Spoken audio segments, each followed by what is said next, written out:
So the agenda today that we're going to talk about, and I would like to make a motion to amend if everybody's in favor of that. Number 2, here from Norwood High School Athletic Department regarding Upper Millcrest baseball field. I've been talking to the athletic director about that. He wanted to come speak about it. Left and left center field is falling off the hill. I'm not sure if anybody else here has kind of heard about that issue, but he said he wanted to wait until sometime in February to come talk to us, to try to build an action plan and kind of come to us with a little bit more information than what he would have had tonight. That would have just been pictures and pretty much just what I just said about the issue going on. So is everybody in favor of that? That's great. Okay, I'm good with it. We'll go ahead and take that out. So, number 1, we're going to hear from ASAP Norwood regarding basketball court and waterworks and their progress there, and a park audit kind of renovation plan we're working on, and they're working on with a community council type committee. Number 3, we're going to discuss the parks capital improvement plan and the budget we have to work on that for this year. So we kind of have an idea what we're coming in with. Number 4, we're going to discuss any old kind of unfinished parks recreation projects that are going on within the city of Norwood. And then number 5, we'll talk about any immediate park and recreation deficiencies and needs that we know of right now, or if anybody has any to bring forward. So with that, I would like to invite Ms. Lauren Bartosik up, please. Hey, everybody. Hey, It's over here, yeah. anywhere you want.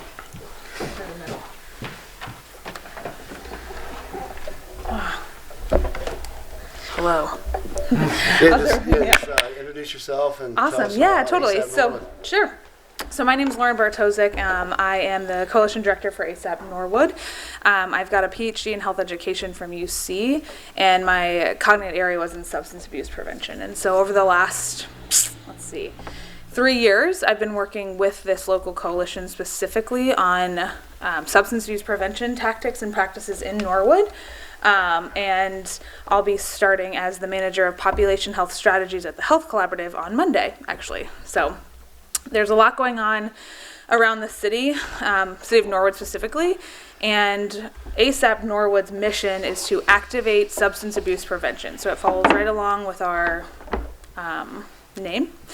And we have been around since about 2012, originally started by a local group of residents in response to a bunch of school suspensions that were happening because of substance use related issues, as well as from some information from the community health needs assessment that the health department does.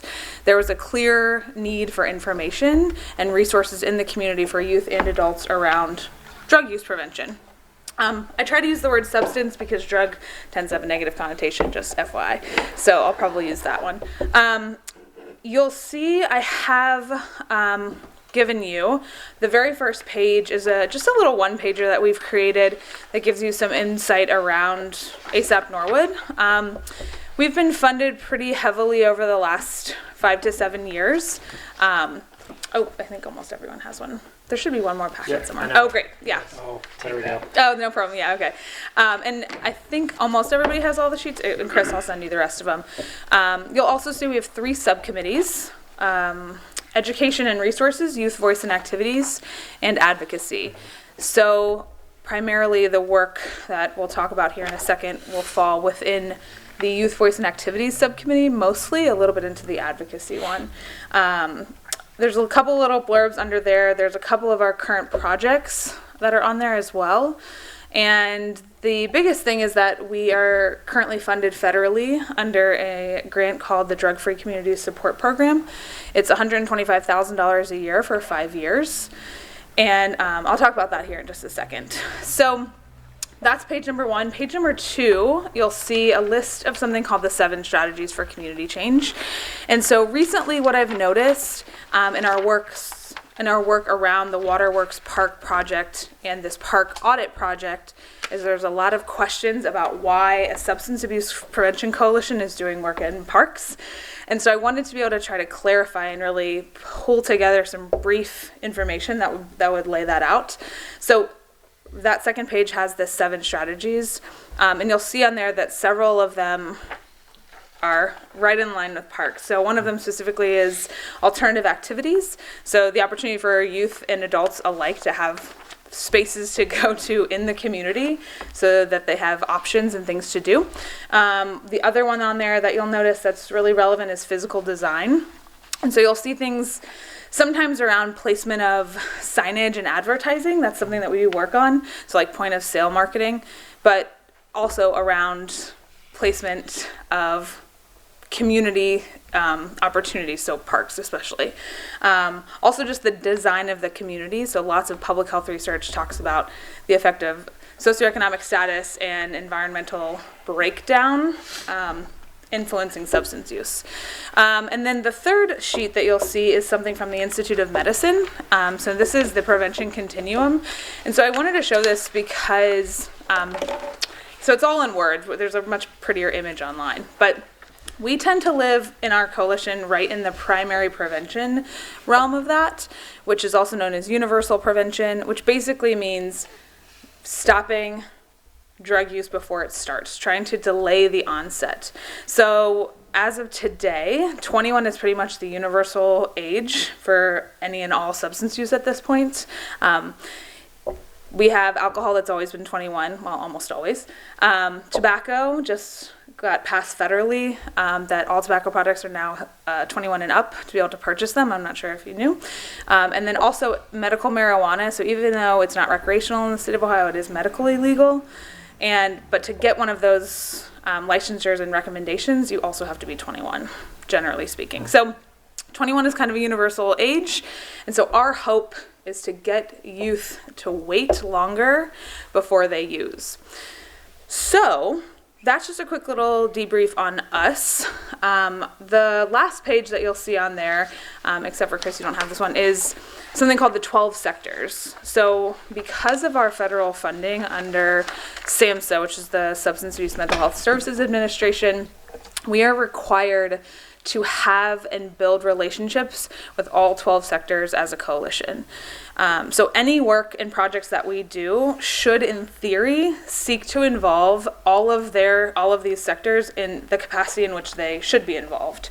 So some might be more relevant in other projects than others, and that's just the nature of having 12 sectors. But one of the things that I wanted to point out was that our coalition's mission is to activate the community to do prevention work. So rather than just being the primary providers of prevention initiatives, we're trying to bring together groups that are already doing work in the city and involve them in prevention because they're already doing prevention work so that we can build capacity to expedite already existing projects. Does that make sense? Do you guys have any questions on that? It's a lot. I was a teacher, so I get lots in fast. Okay, so the two things that I wanted to talk to you guys about were first a Waterworks basketball project and then the park audit project. So as of, almost probably 10 years ago at this point, you guys are all familiar that all of the basketball hoops were taken down in Norwood. Ron Murphy is a really active member of our coalition. He's been really helpful and insightful onto the reasoning why this happened years ago. And it always has come down to generally two things: crime and drug-related activity that were happening in the parks because of their location in kind of the outskirts in these small neighborhoods. Basketball, or really the opportunity to play basketball at parks, is a really great alternative activity for youth, and so the hope is to bring them back. I'm not sure if you know, but we have two really active youth empowerment groups that are underneath our coalition, one at the middle school and one at the high school. And about 3 or 4 years ago, several members of this youth coalition created a petition on change.org to try to bring the hoops back. I can share that link with you offline if you would like to see it. This group is actually seniors this year, which is pretty exciting. But they really were the ones pushing for bringing hoops back in Norwood years ago. But to get collectively the city on board and all the people that needed to be involved and to raise the money, it took some time. So over the last few years, we've been working on how do we get that done. And we were lucky enough this past year to get quite a bit of funding from a variety of different sources to reach a $60,000 project budget that has been fully funded, both through in-kind donations and actual dollars. A lot of it came from Interact for Health, which is an organization that exists right here in Norwood.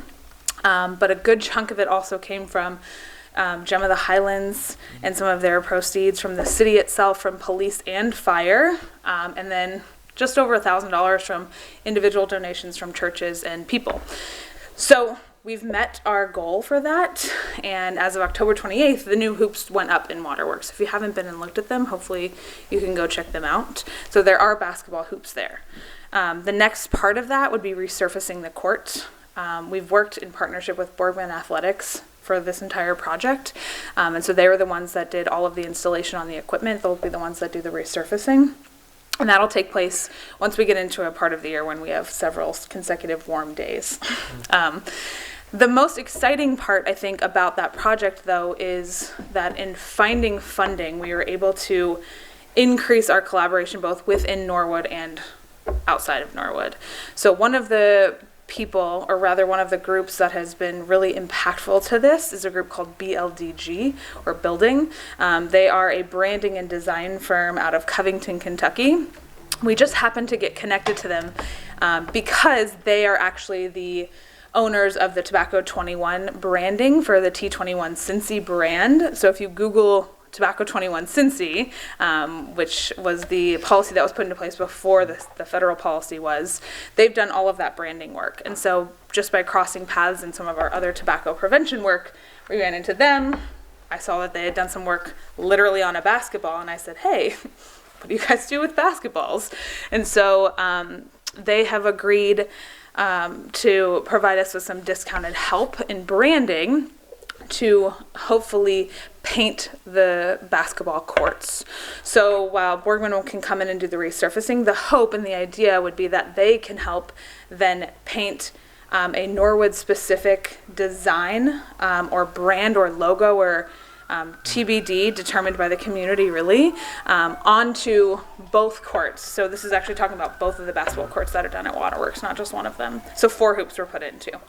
And so that is a process that's just starting. We just had our first meeting with them a couple of weeks ago, and hoping to have another official kickoff meeting in a few weeks to bring together community people. Donna Lake and Ron Murphy are the primary sponsors of this. I'm more of just a facilitator, and they are recruiting residents to be a part of the conversation about what this kind of design process would look like. The ultimate idea is that we get this sort of branded court and we create an actual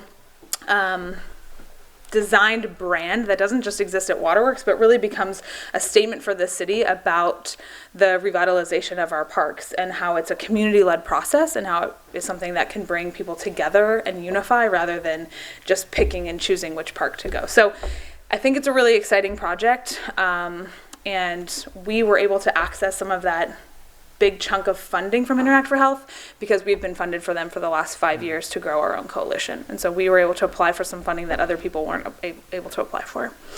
Do you guys have any questions? Yeah, what's that you started to go down the road, and I knew a little bit because of some of the people that are on ASAP Norwood, Chris being one of them, kind of helped me. It sounded like that parks plan that you are about to tell me about, or about to tell you about. Why So don't you go down that road? yeah, so Waterworks was really project number 1 that started several years ago and is just actually being implemented now. The hope is that we get all of the actual work done on the park by the time it's worm out, and then have some official kind of kickoff style situation.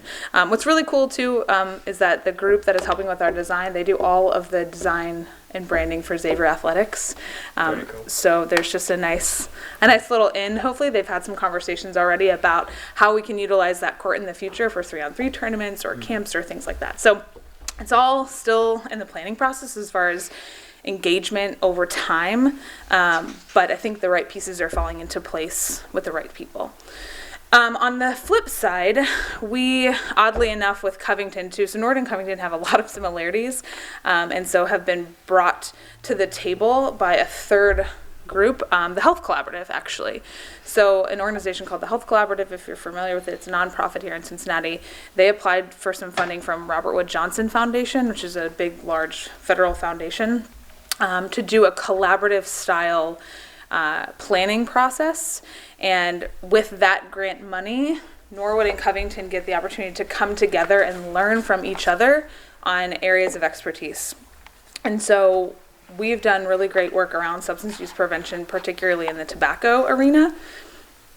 And Kentucky is in a different place than Ohio is in terms of tobacco prevention. So we are going to help them with some of their youth voice activation and some of their tobacco prevention work. Covington, however, has really done a great job at unifying their community around parks. They actually have a park master plan that the city owns. I did not know about this until recently. And so the point of contact there is with the Center for Great Neighborhoods.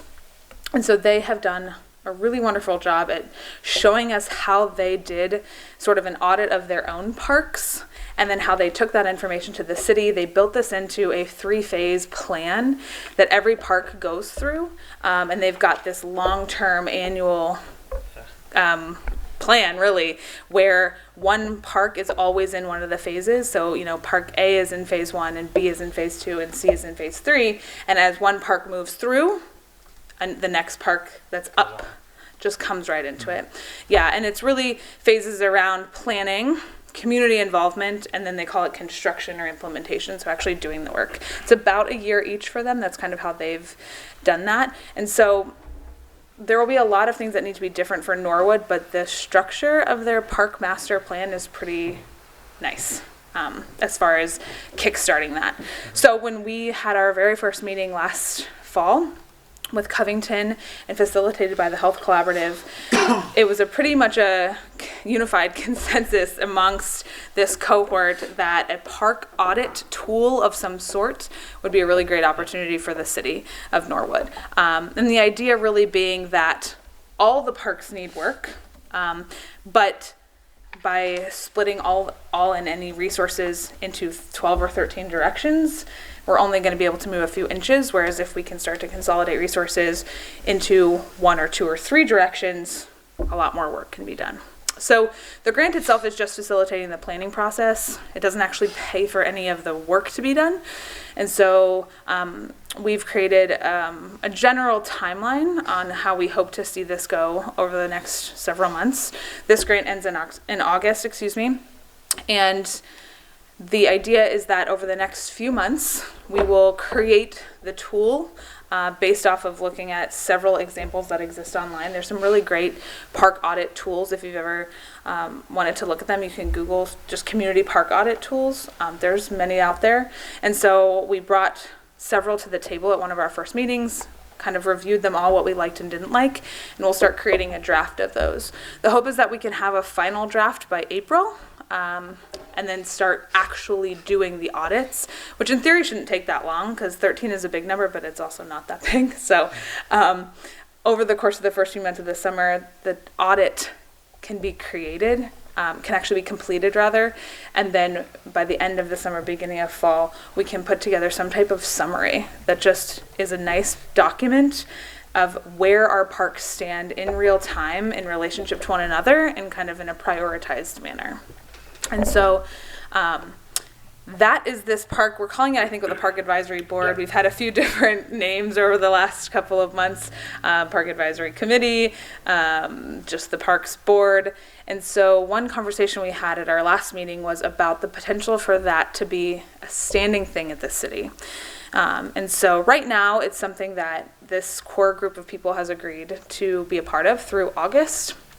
But there was a general consensus to try and keep this going post this grant. Whether it's with the 10 of us or not, it's actually, I'm not one of the 10, I'm just a facilitator. But even if it were 10 other residents, but to try to have a resident-led park advisory committee, there are lots of good examples online of park advisory committees. You guys probably have heard of them already, all over the country. So there's some really great structure to use and building that into a potential ordinance for the city, a requirement. That is all still goal centered for the end of the year. As far as what that would look like right now, the audit is our primary goal. Yeah, I'm really impressed with how you're wording it, and more specifically the organization of having that audit. That's probably the Yeah. best way to lead into a plan for us, because otherwise you're going to look at your parks with a bias towards Ward 3. You shouldn't. They voted for it. I'm going to look at Ward 2 with a bias there. For sure. And having a third party and Yeah. an objective advisory board, they're advising us of, no, for real, we've all gone through this and said, independent of your own assessments, which have a lot of bias in them, this is the highest need, these three Right. parks. This is probably a 2022, and that kind of like factory assembly line you're talking about. Yeah. It's like, these are the first two.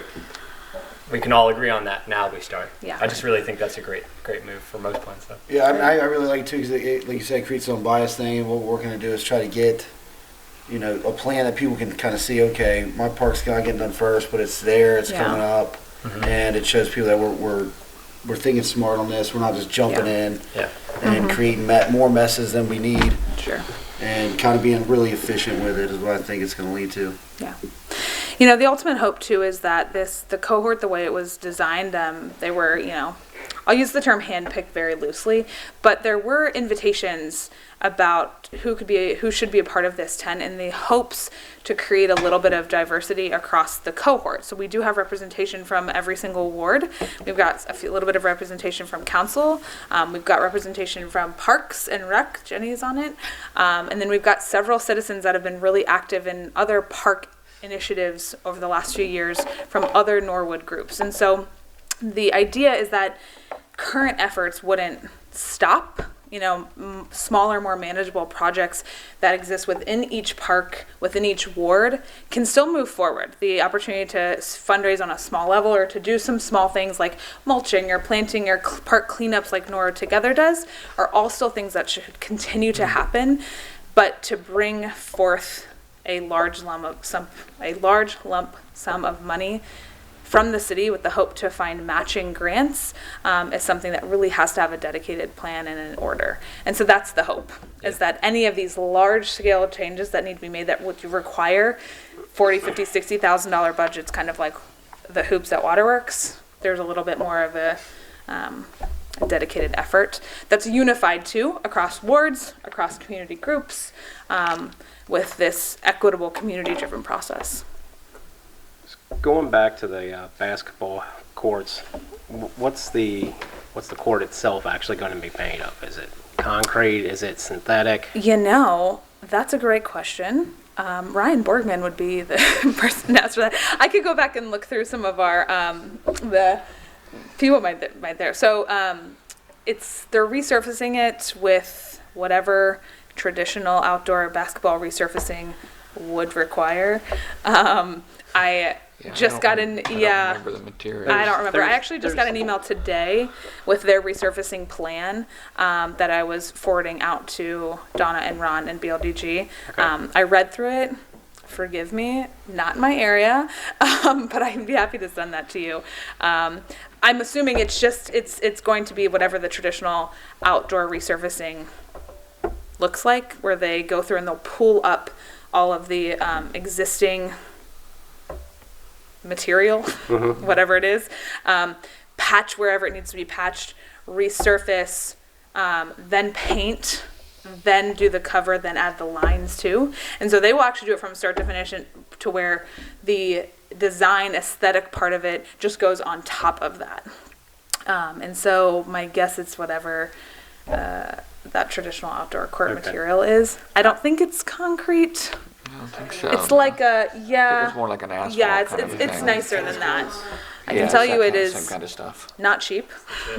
So it is definitely inexpensive, but I can send you the plan that they shared with us if you'd like to see it.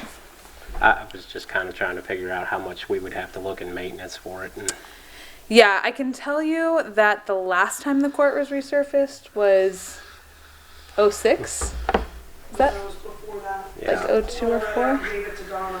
Yeah, it was a long time ago. So, that's something that we talked about. I think the last time it was resurfaced was when I graduated high school. Yeah, it's been a minute. So, That's part of the issue. yeah. One of the things that this advisory group, It wasn't maintained is the problem. yeah, Once it was resurfaced. Correct. And they never Yeah. went in and did the maintenance and stuff on it. And I want to say that it was like between 93 and 95. Right. Yeah.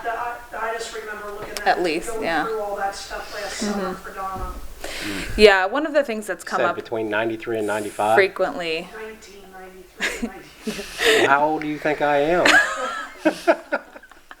One of the things that's come up at the board meetings, these park advisory meetings, often is exactly that. Is like, great, so you put together a plan and the money gets put into these parks, and then what? How do we get city buy-in to continue maintenance? And so Correct. one of the questions, the last questions that we talked about at our last meeting was, how do we create a relationship with the city? And that kind of was where we started to have the discussion about this park advisory board. There has been a lot of talk about that Norwood has an adopt a park program. So how do we utilize that? How do we get, ward buy-in in those places to say, we'll do all the maintenance that we can, Right. like as residents of this community, but leaving, the maintenance plans kind of do have to be And up to the that's- city. And that is something that has been brought up. Because we're not quite there yet, the plan hasn't been established, but it's been on our radar. Like, when we have this audit ready, we're gonna equally have to come in with some type of idea of follow through for the next several years. So, Yeah, the ball's in your court. I think what I'm looking at is looking long term. Yeah. I love having the I know. basketball courts back down there. I played myself Yeah. for years and years till they came down. But Yeah. the thing Yeah. is how much is it going to cost us to maintain that court so it doesn't look like it Sure. does? Or- I can ask Borgman Athletics too for their expert opinion Because- on that. Because we're not going to be able to just send our maintenance guys down there to just Sure. say, hey, go fix Sure. this court. We're going to have somebody that knows what they're doing. Right, and I think that we can ask them that question and see what their opinion is. Like, is this something that should be looked at every 5 years, or is it 10? Like, what is it? Is it regular Right. maintenance? Is it once, however often? We can see what they say, because he's been really great throughout this whole process of working with us on knowing the small community level that we are, and so I would be hard pressed to believe that could not be a continuing relationship of some sort. Like, hey, Norwood's and as a city are partnering in a maintenance structure. I'm not saying that it would happen, but it's been really great so far. So we've had a really great relationship with them. And so the question I think would probably be best for them as like what that maintenance looks like. Otherwise, I'm not entirely sure. Have you yeah. guys looked into maybe talking with Xavier and partnering with them? Yes. So that has come up a handful of times. There are a couple of different routes to go. One of which would be through the athletic program. And if they have any stake in using the courts, they host like an annual 3-on-3 tournament.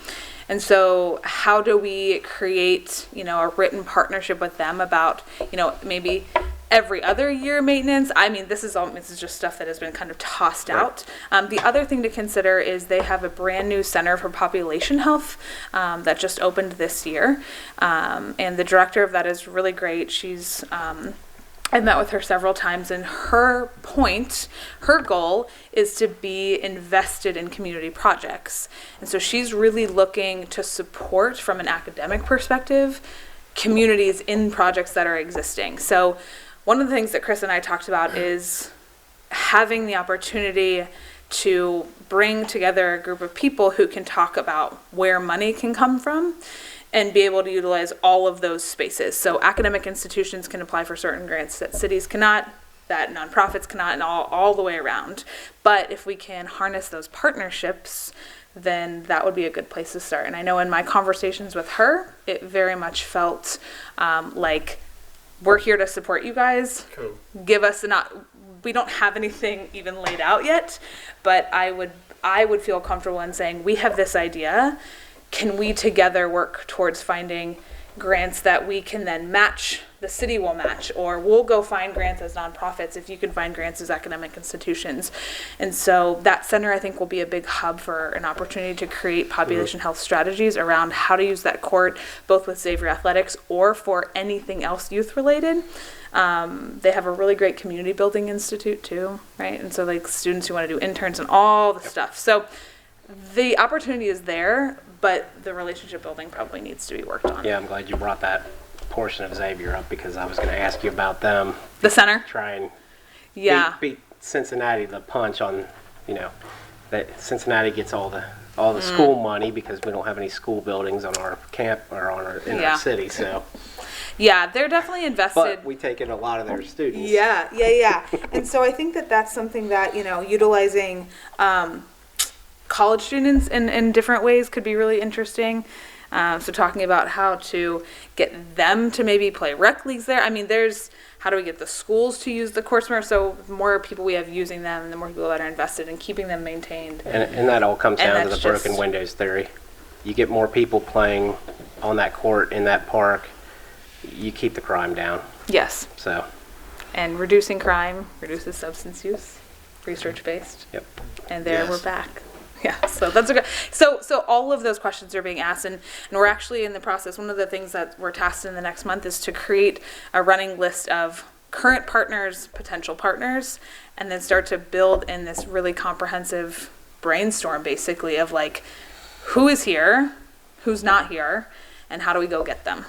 We're also doing the same thing, a comprehensive list, hopefully, of grants. There's a lot of really interesting grants out there, stuff from Scott, stuff from REI, that can only be used in certain ways, but money is good.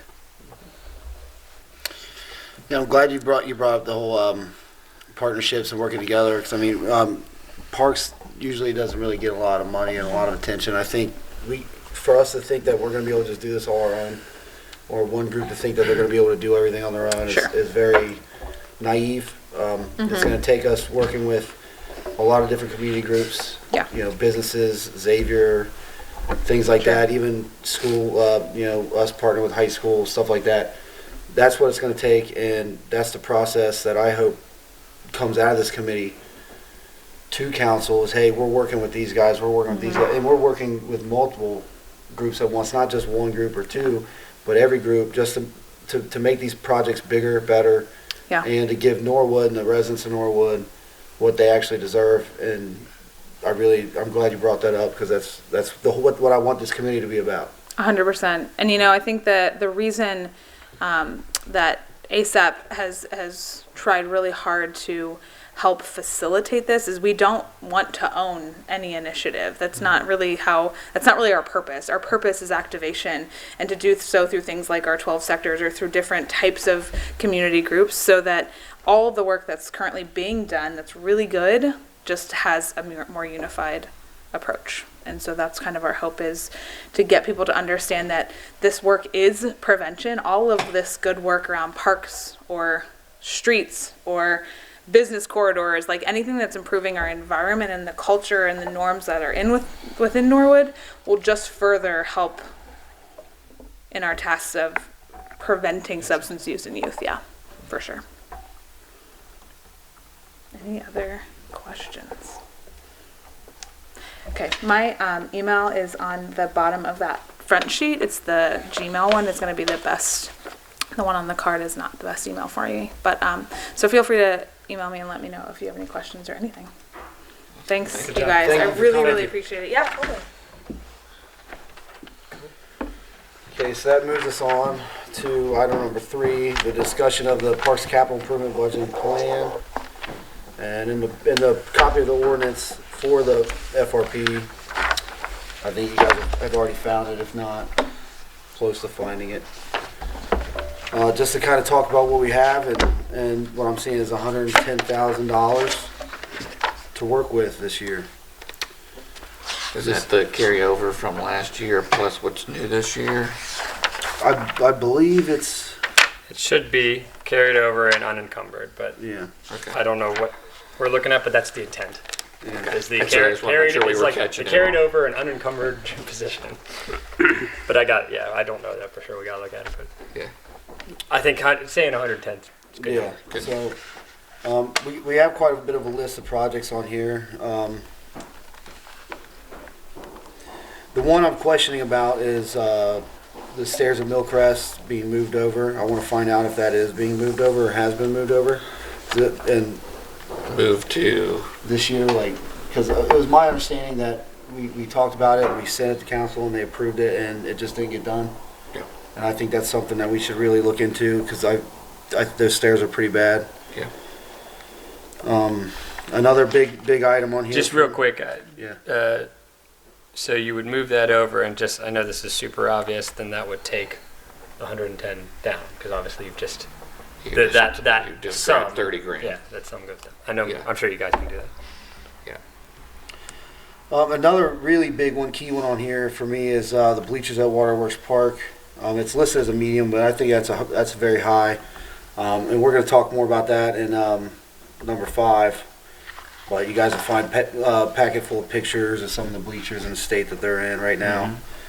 I think that was originally planned for this year anyway. It's already in Yeah. 20. Yeah, so that's something I think we should really consider recommending out and getting somebody looking at that now, so we can get somebody working on that before this year's baseball season starts, and kind of have new bleachers ready to go for the parents, visitors, and kind of just have a better look at our ball fields as well, or at least 2 of our more used ball fields. It shows about 20,000 for matching grants, which we can use for some repairs, and I think we'll have to use that pretty wisely on how we spend that, since it's not the biggest amount. But if we can get matches on it, that's the way to do it. 'Cause Yeah. we Yeah, can double yeah. it. So I mean, it's just real smart. you Stretch, just gotta be, like you said, judicious about yeah, what you decide to stretch use it that with. dollar really, really thin. The one I'm not the most Could I- familiar with. So I know we all want to stretch that dollar, but is it kind of the case where the 4 of us are, or at least for the council, are actively looking to find those grants ourselves and then presenting to you, Chris? Is that kind of like the aim that you see that going? Well, Or what's the vision there when you make that The vision comment? I had was, well, when I spoke to the mayor about this, was the administration would kind of try to grant seek. Okay. I don't see why we can't either. I'm always trying to look, and was even speaking with the athletic director about the issue he was having, and I'm going to sit down with him Wednesday to try to go over the Scott's Turf Builder and the grant through the Scott's Turf Builder MLB. Just try to see if we can get something like that for the ball field up at Upper Millcrest to help burden some of the costs, because that's probably going to be expensive. Cool. Things like that. Like, I'm always looking. I hope you guys are always looking. If you guys ever find anything that's useful, it'd be great to bring it to committee. Say, hey, have you seen this? Check this out, Great. and kind of work on those. I do have a placeholder kind of application in with the Reds Academy, or the Reds Community Grant Fund. We kind of need a nonprofit to kind of partner with that, and I was going to email them and further from the application and kind of just give them some more of the information that it called for that we didn't have at the time, and just kind of build a personal relationship there as a city, being the second largest city in Hamilton County where they draw their taxes from and pay their players and stuff like that. I think it's important that we have a good relationship there, and not just now, but moving forward. And outside of the grant funds that they allow, maybe trying to do a little bit more with the community support. We got plenty of that with the community groups. Fire department always wants to volunteer and do stuff. I know plenty of people personally that volunteered. I volunteered, like just things like that, just to try to build there and keep that continuous and not just kind of a one-time thing or hit or miss thing. But that'll be ball fields only, like baseball Oh, yeah, fields I only. The one I'm not very familiar with on the state of how it is the Fenwick new roofs on the shelter houses. I'm not sure the state they're in. It's listed as a medium. Does anybody else have any more insight? Was that kind of a big thing in the past? No, it was just one of the many things that Yeah. needed to be One of the many. addressed at some point. One of the many. Going back to the stairs at Millcrest, Yeah. I know I spoke with you, I think, briefly about it. I think that they would be safer taken down in the meantime while we wait for construction to begin on them. Probably should have been done already. I just worry about them being a safety issue with kids and Yeah, stuff. And I don't know if that's something that we have to hire out, or if that's something our current public works could take care of Yeah. without having to wait for better weather to allow us to actually build in the new stairs. Yeah, I feel the same way. I've actually even said that to people, that I wish they would just tear them out rather than leave them there, so nobody's tempted to try to walk down them. Well, this They're in might be a such a dumb sad question, state. but is repairing? Are you trying to utilize some of the same structure, or is it going to be torn out anyway when you replace it? That's what I'm not entirely sure of. Yeah, But because if you're I- going to use it at all, my guess is that it needs to be So, completely Yeah. written here, it's talked about a full replace. It needs I to be a don't- yeah, I full don't think there's replace, and if anything we're there. gonna do that, we might as well tear it out. Mr. Zimmerman's here, I don't know if he mean, wants you to gotta be speak on picking and that. choosing pieces of wood. I haven't really taken a look at too closely at those stairs, but as far as removing the entire thing, Public Works is stretched pretty thin right now. That would take some serious, concerted effort to get that done.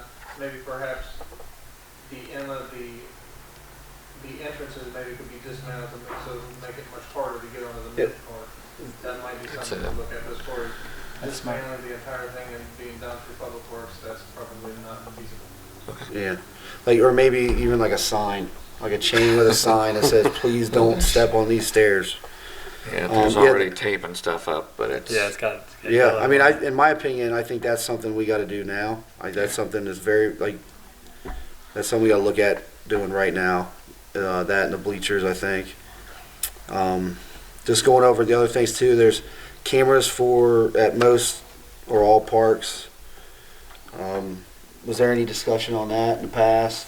Anything that we might not know about yet? No, as a matter of fact, I know that we'd had some offline conversations about trying to find other ways of doing that, Yeah. other than just, whether it's partnering with police or grant money and stuff too for that kind of thing. The initial idea was to do it specifically at Waterworks with the basketball courts. Yeah, I think that would be a very And, good place to start. but that's not going to take that full amount. No.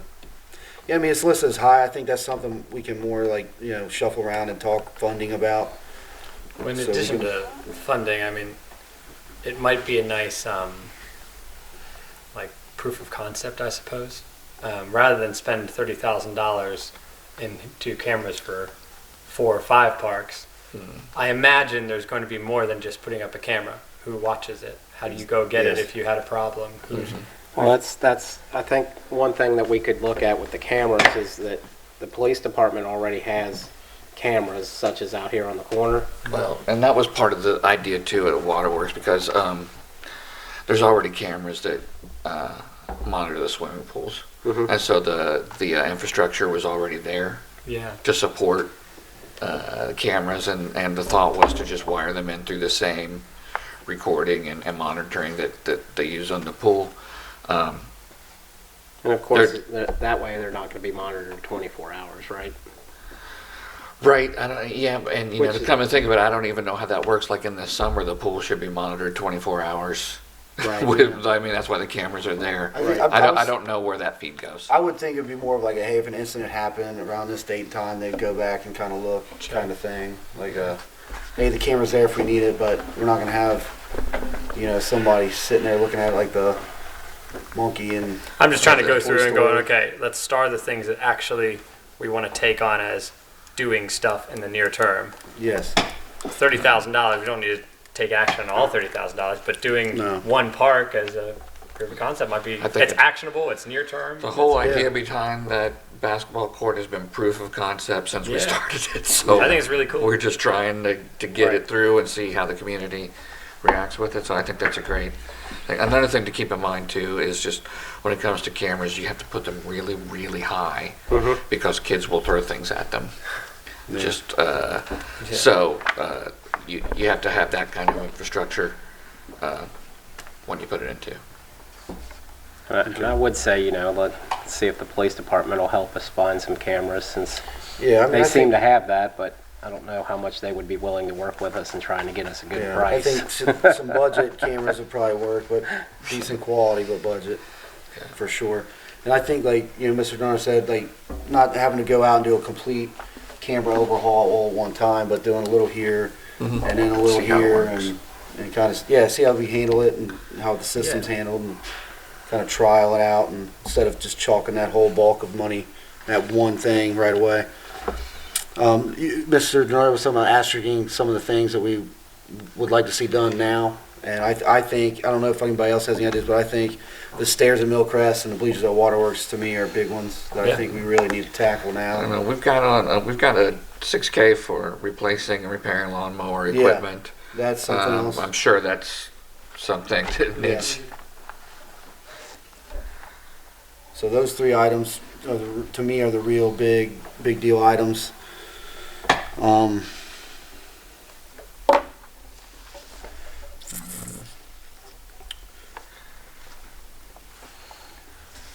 Yeah, to me, those are the three real big key items. Does anybody else have any other? The mower equipment, is that full budget there going to be enough for what we're needing? The initial intent, I don't know if this was spent last year or not, that we had a lot of stuff in the capital improvements that was slated to be spent and didn't get spent. But the idea was to give a maintenance kind of budget over several years. We start off with the 12K last year and then 6 each additional year to repair and replace as it needed. It was a lot of what we're trying to do is set up a repeatable kind of pattern on things, the same way you were mentioning earlier about how do we maintain things is the way we start is by making sure we start pacing these things out as they go. And so that's why those numbers were what they are. I don't know if it's going to be enough to get what you actually need done. If it's okay with the chair, I'd like to ask Mr. Zimmerman if he'd like to come up here for a second. Yes, absolutely.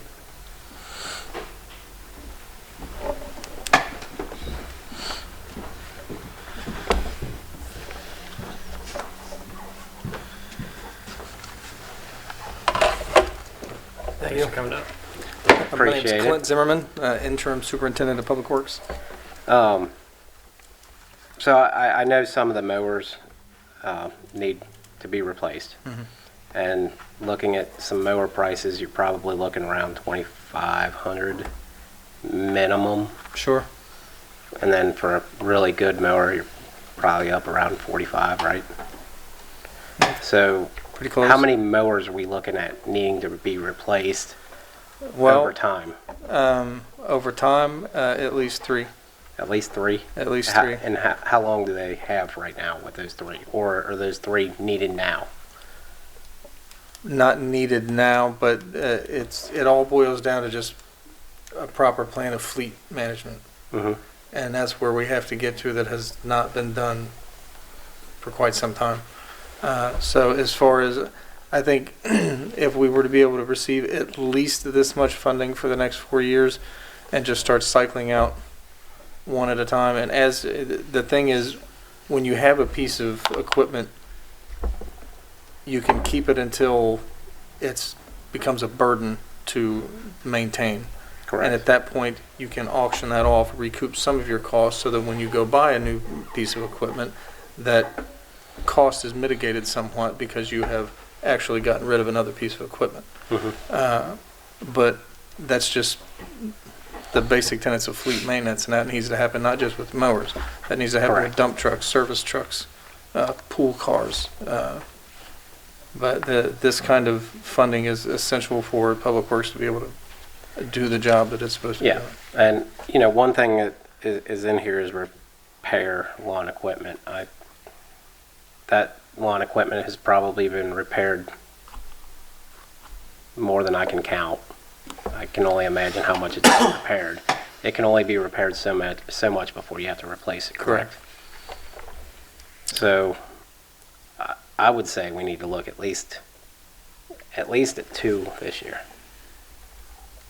I know we did just put in a requisition for a new backpack blower, 2 new weed eaters, and a set of hedge trimmers, and those alone came to $2,000.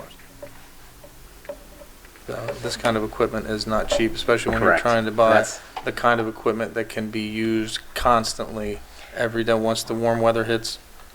That's why being used. I was looking at this planned budget and thinking it was a little small. That's why I wanted you to come up and, I'm not really the expert.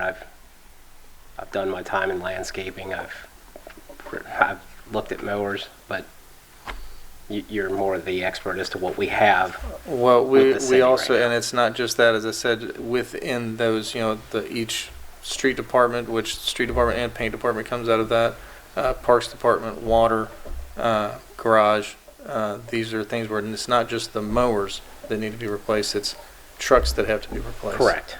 Uh, Correct. And and that's, it's- I mean, just for the parks and playgrounds, they've got it listed under here for mowers, which, Yeah. I mean, it sounds like you could, without doing anything to the plan for 2020, you can get your wrecked items plus a lawnmower, and you wouldn't. We could go forward with that, and we wouldn't be outside. We wouldn't have to change anything with the plan, or wait till the next plan is adopted. I got a chance to speak to you and talk about ball field maintenance, and you were saying there's a piece of equipment you would need there. Were you able to look into that a little further yet? Actually, yes, I talked with our lead man of the Parks Department, and that's supposed to be loaded up. We're going to try to get it down to Bud Harper this week so we can take a look at it and see what that's going to take. It's a pulverizer attachment that goes on the back of a tractor. So that, and our garage is looking at what they call a sod cutter. It's a drag that goes on the back of a tractor as well. There's a piece on that that's broken. It needs to be welded. I'm hopeful that we might be able to take care of that in-house. You said it was a sod cutter? Yes. So basically, when the grass creeps into the infield, that's what that just removes all the stragglers, the grass, Yeah. keeps it cut clean. Okay. But I might add 2 crucial pieces of equipment that are currently not functional. So we're trying to get to the point where they are functional. The pulverizer and the sod cutter? Yes. Yeah, we definitely need to do that. Non-functional.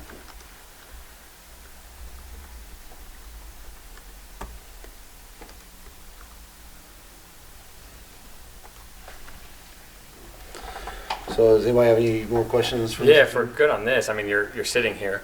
I got to know you a little bit over the past couple of weeks virtually, although I'd never met you until tonight. Remotely. Yeah. With Burwood, I know that they, previous council had a PO out for like So $37,000. are we done with, are we moving on? That's what I was wondering. If we're good, I can. Yeah, and he's is here. there- I wanted to kind of Did talk. you want to cover off on any of the recreation items? Yeah. Most of those were set for last year. Actually, yeah, the only thing to go forward with was air conditioning at the community center. Yeah, because we did the new gym floor. That just got done. Yeah. Jenny, is that nice or what? Yes.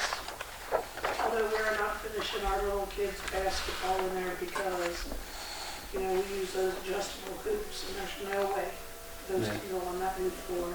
So I talked to Vic a little bit. We're gonna need new hoops, adjustable hoops. Yeah. They kind of raise and Yeah, that are not.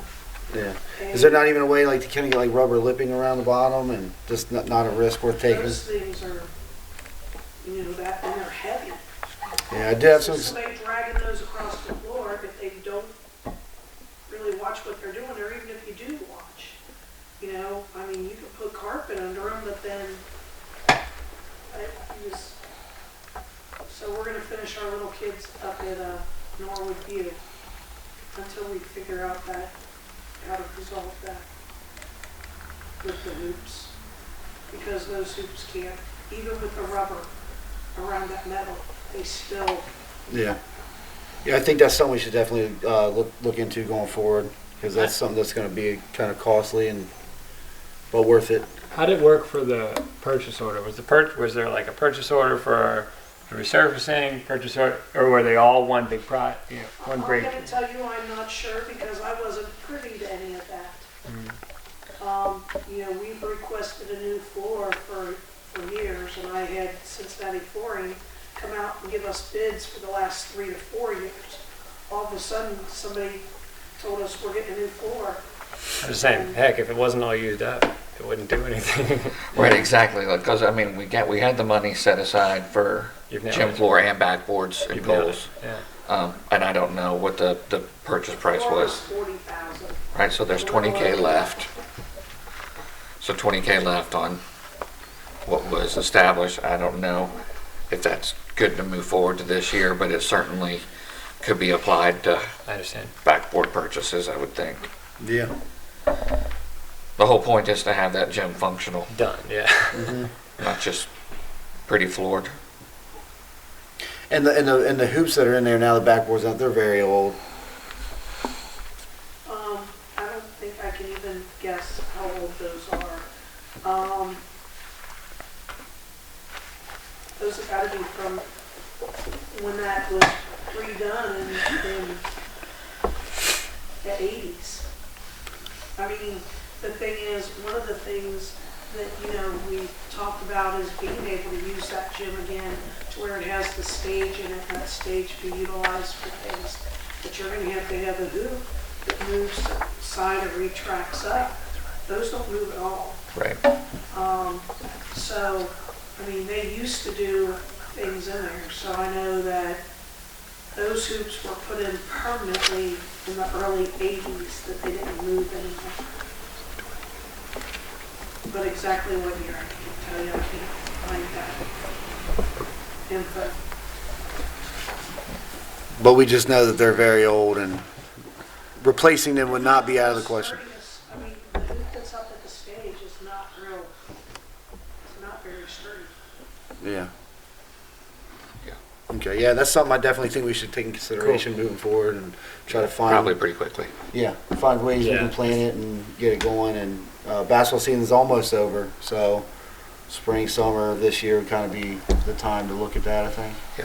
And get something before the start of next year's basketball season. Done in the summer, so it doesn't interfere with basketball like it has this year. Yeah, okay. The sooner we get them built, the sooner it can be used for just people who want to play basketball. I Yeah, can we can be a certainly- community center, Right. rec center. I have no problem helping look into that. I have no problem helping look into prices for hoops. Definitely, definitely. Any information you can bring us would be Glad to great. Put that on my list. So with that, the only other thing for recs for this year is the air conditioning units at the rec center. Probably That another was- item to look at. Yeah, I don't Before know. it gets too hot, too warm. If I had to guess, I'd say that's pretty low, Yeah. but I don't know what's been done Yeah, I mean. to date. That was all. It would be left nice up to the know how previous many. Safety service director. Yeah, it'd be nice to know how many they're looking at and how much each costs. Yeah. Than just a big blind number. I mean, even looking at the $1,000 for the 21 year, maybe that's maintenance. Yeah. But even throwing that back over to the 1,500, you're still looking pretty low on that. Yeah. But again, that all depends on how big of a unit they're getting. Yeah. Is it just Hey, quick question. I know. There's window units that are in there now, and most of them, there's only a couple of them that work.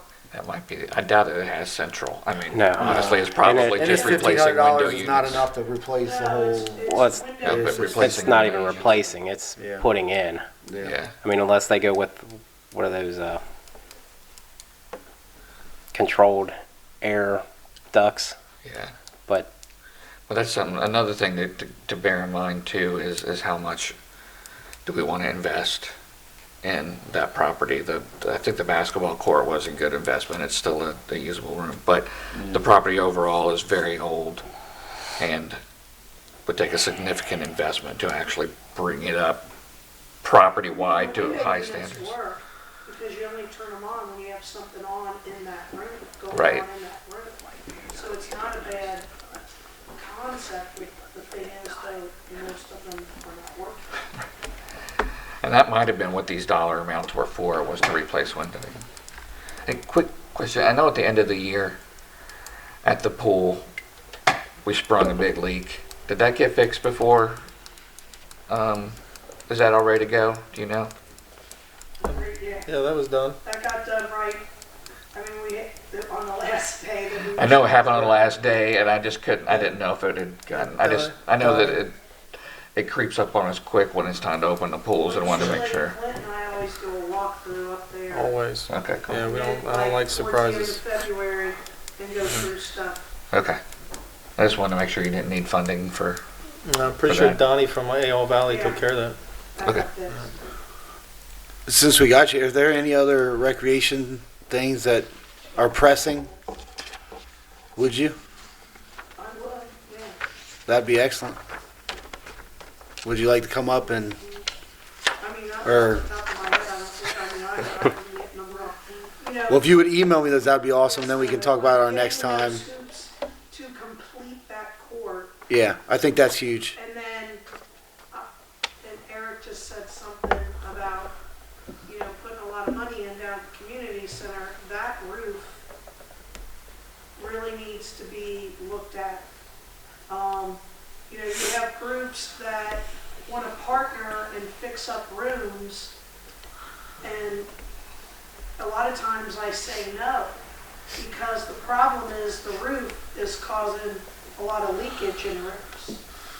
And a couple years ago, Crossroads did the one room, and if you walk in there right now, you'll never believe that it was just done 2 years ago, because it looks like it's because of the leaking in that. That roof needs to be looked at. To be able to get more budget money, to do more things down at the community center would be awesome. That would be my second thing on my list, next to getting those new hoops. To be able to do more programming and that down there. But that roof needs to be looked at and needs to be repaired, so then you can fix the rest of it coming down. And I think something that we can utilize with the roof is the community block grant. Yes, we would have to throw in some money and do matching grants with it. That's what it is. But if we can figure out if we can actually get a grant to do that roof, that's what that grant's for. Yeah, I think that would be good. It's not even listed on here. We do have a section for, the roof at the pool building, and there's no money kind of chalked away for that, which we can kind of figure that one out. That roof But- needs to be fixed too. Yeah. I think a lot of these from 2019 are going to carry over. Yeah, I think it's clear we have a lot of infrastructure issues, even on the Parks and Rec side, that we definitely need to look at. If we're redoing part of the inside of the building, I do definitely think we need to protect that investment, like you're saying, from the top down, from the roof down.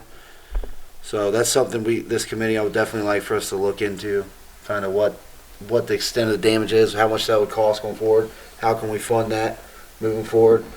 I think it's going to be very tricky, but I think we're all going to be good at finding ways to figure those things out.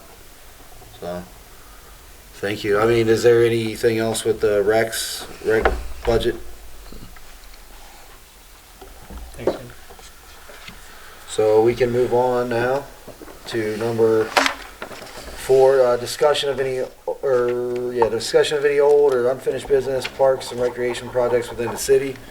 Mr. Nunn, I think you wanted to ask Mr. Yeah, Nunn a question, so go ahead.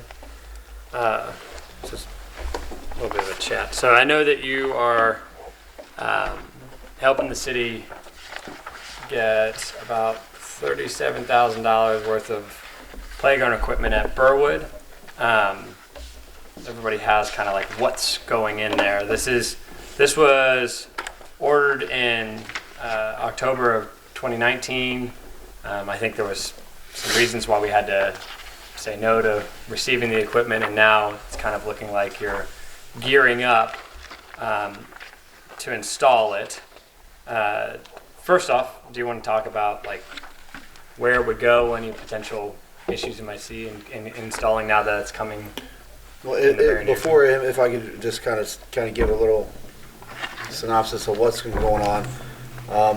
What we're discussing right now is a purchase order for park equipment for Burwood, and the total of $37,404 by Miss Marilyn Hanrahan in, was it October? Yeah. 2019. We've had communication from the delivery company and the company we purchased equipment from, trying to figure out a way to deliver it and figuring out a point of contact for it. Myself and Mr. DiNardo has worked with them and communicated with them to try to figure out what we're going to do, what our next step is, since the point of contacts that were on this purchase order and project have since stopped kind of responding to the company and essentially the city. So with that, I would like to turn to Mr. Zimmerman and talk about Burwood and the struggles there. Well, this was kind of something, honestly, that was kind of dropped in my lap. I was not really privy to it until, the first week of January. But it's my understanding there's 4 pieces of equipment originally slated to be installed at Burwood. And originally they were talking about having it go in between, it would be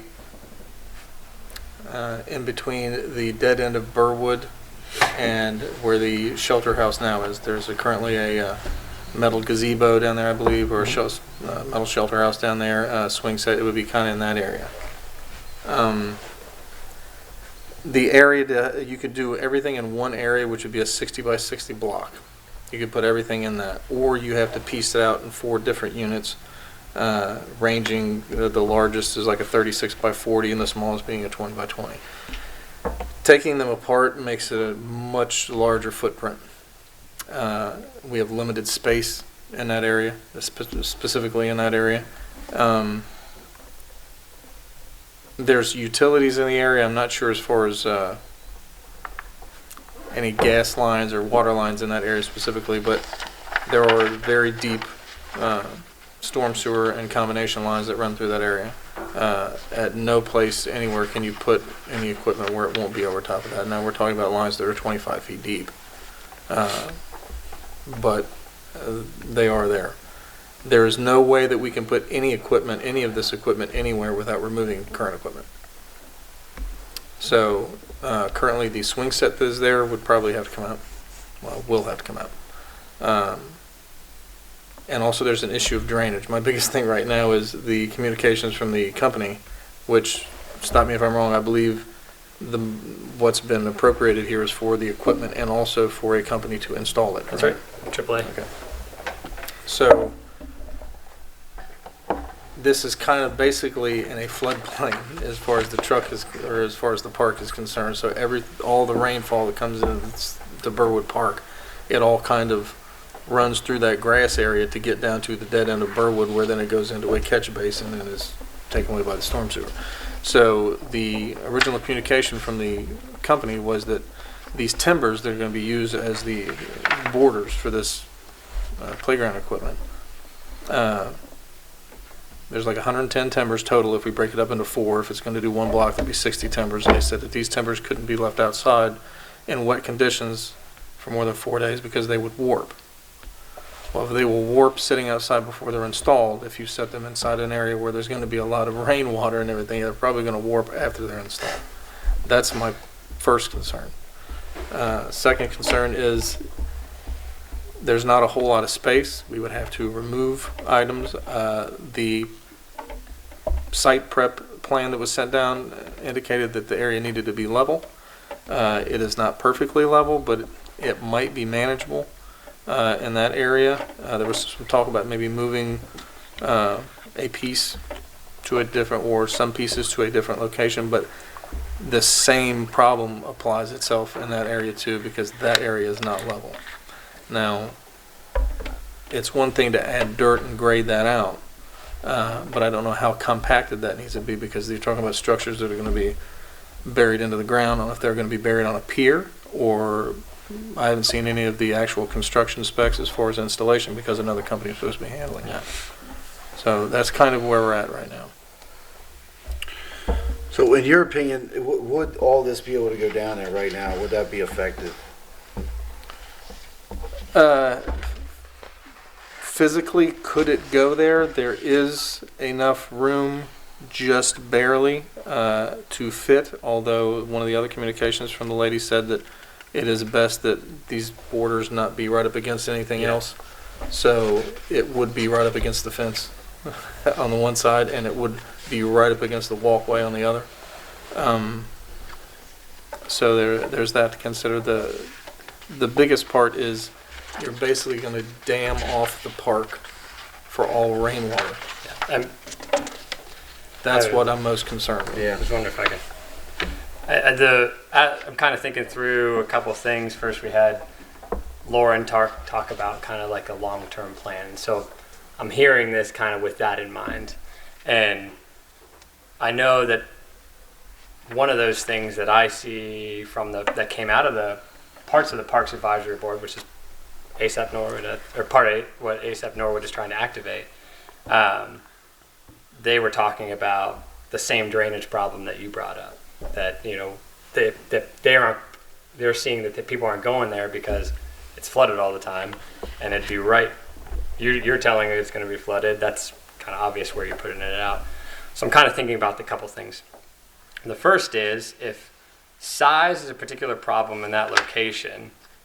I know that I saw that when we were talking with AAA, we saw the different dimensions of piecing them out and parting them out. If we could take some of the equipment, smaller equipment, we could put 2 parts of the 4 in that same area, and you're handling the space problem. But more importantly, I think that I would expect to use some of that, and then if another park could use another bit of the playground equipment, then I could use some of the funding that wasn't used by Burwood to address some of the more structural issues. And maybe it's drainage and lighting and some of the things that make it more, the equipment we are getting, more usable. And it starts to fit in my mind with the long-term plan that I bet you're going to see the Parks Advisory Board start to build out over the next 6 to 9 months. Yeah, I mean, me personally, I've been thinking about different plans for this since it's fell into our lap. And I mean, it fell hard into our lap. Were you? I know we spoke about Memorial Park up next to the stadium. Were you ever able to go there and measure that out and kind of? Yes, the main problem is what we discussed was we wanted to keep the swing sets. Yeah. So that would mean the small slide in the area over to the right then would have to be removed for something like this, of one or two of these pieces to go in.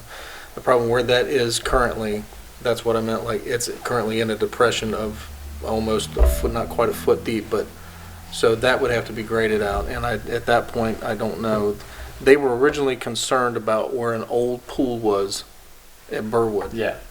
Because they did not want to install it over that because the soil might not meet their specifications. Yeah. So that would probably immediately negate that area.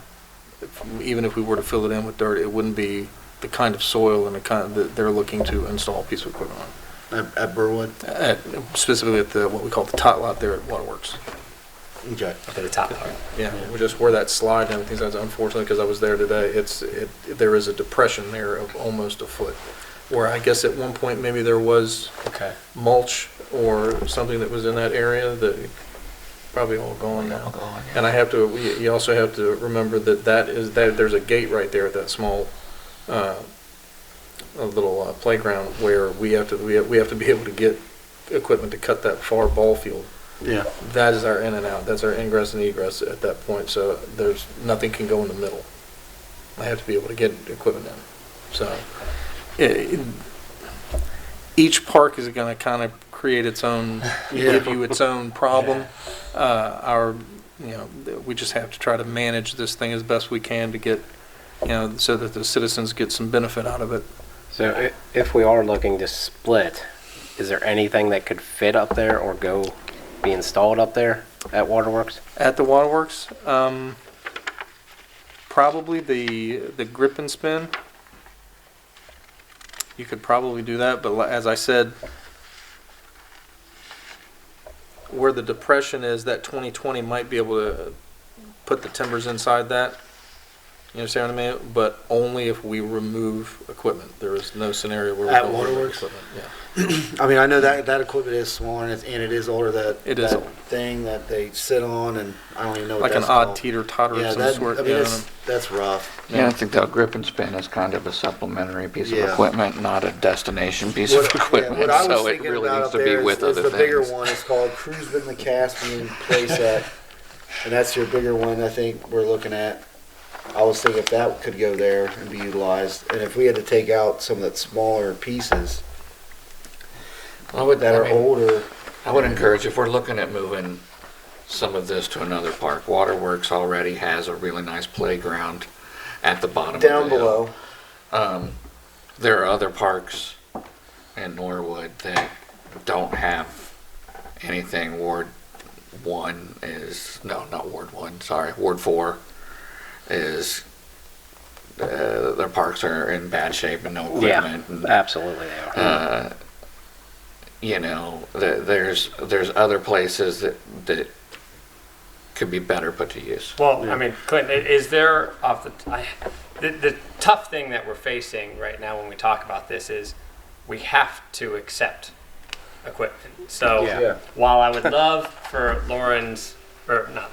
for the advisory board's park audit to be complete right now to kind of do that, that would be awesome.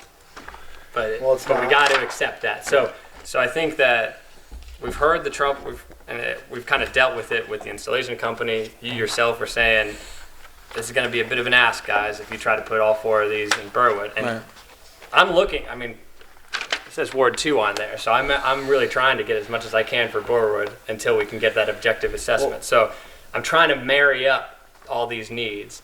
And if you know of a park right now that could take and really get immediate use out of that cruising Cruising the Caspian. cruising the Caspian play system, is something jumping out at you that, yeah, you know what, this would have the fewest amount of obstacles of all the parks? To be honest with you, no, just because I've been trying to grapple with the obstacles of trying to fit this square peg into the round hole of Burwood and Burwood. Waterworks. I know. So, My thing with Waterworks, and going back to what Mr. Thompson was saying, is that how there's other parks that could utilize it. It is a smaller space, and they do have the thing at the bottom. But being a coach, being involved with recreation, being at stadium, being at the ball fields, and that park is avoided like a plague because of the state of quality it's in. And it's one of our most visited parks. It's one of our most seen parks throughout the fall, spring, summer months. And I think if we could try to put it there, I would like it to go there because it will be utilized heavily. But some of these other parks, like I think Miss Walsh said, Marsh Park. Were you talking Hunter Park? Yeah. Specifically, in Ward 4. Yeah, because Hunter Park doesn't have anything at all. Yeah. No, got grass So- and Yeah. a Is- block building. is That's it- what it's got. That's it. Is the play system the big one, the 60 by 60? No, Or is the everything? 60 by That's 60 would house Yeah. everything.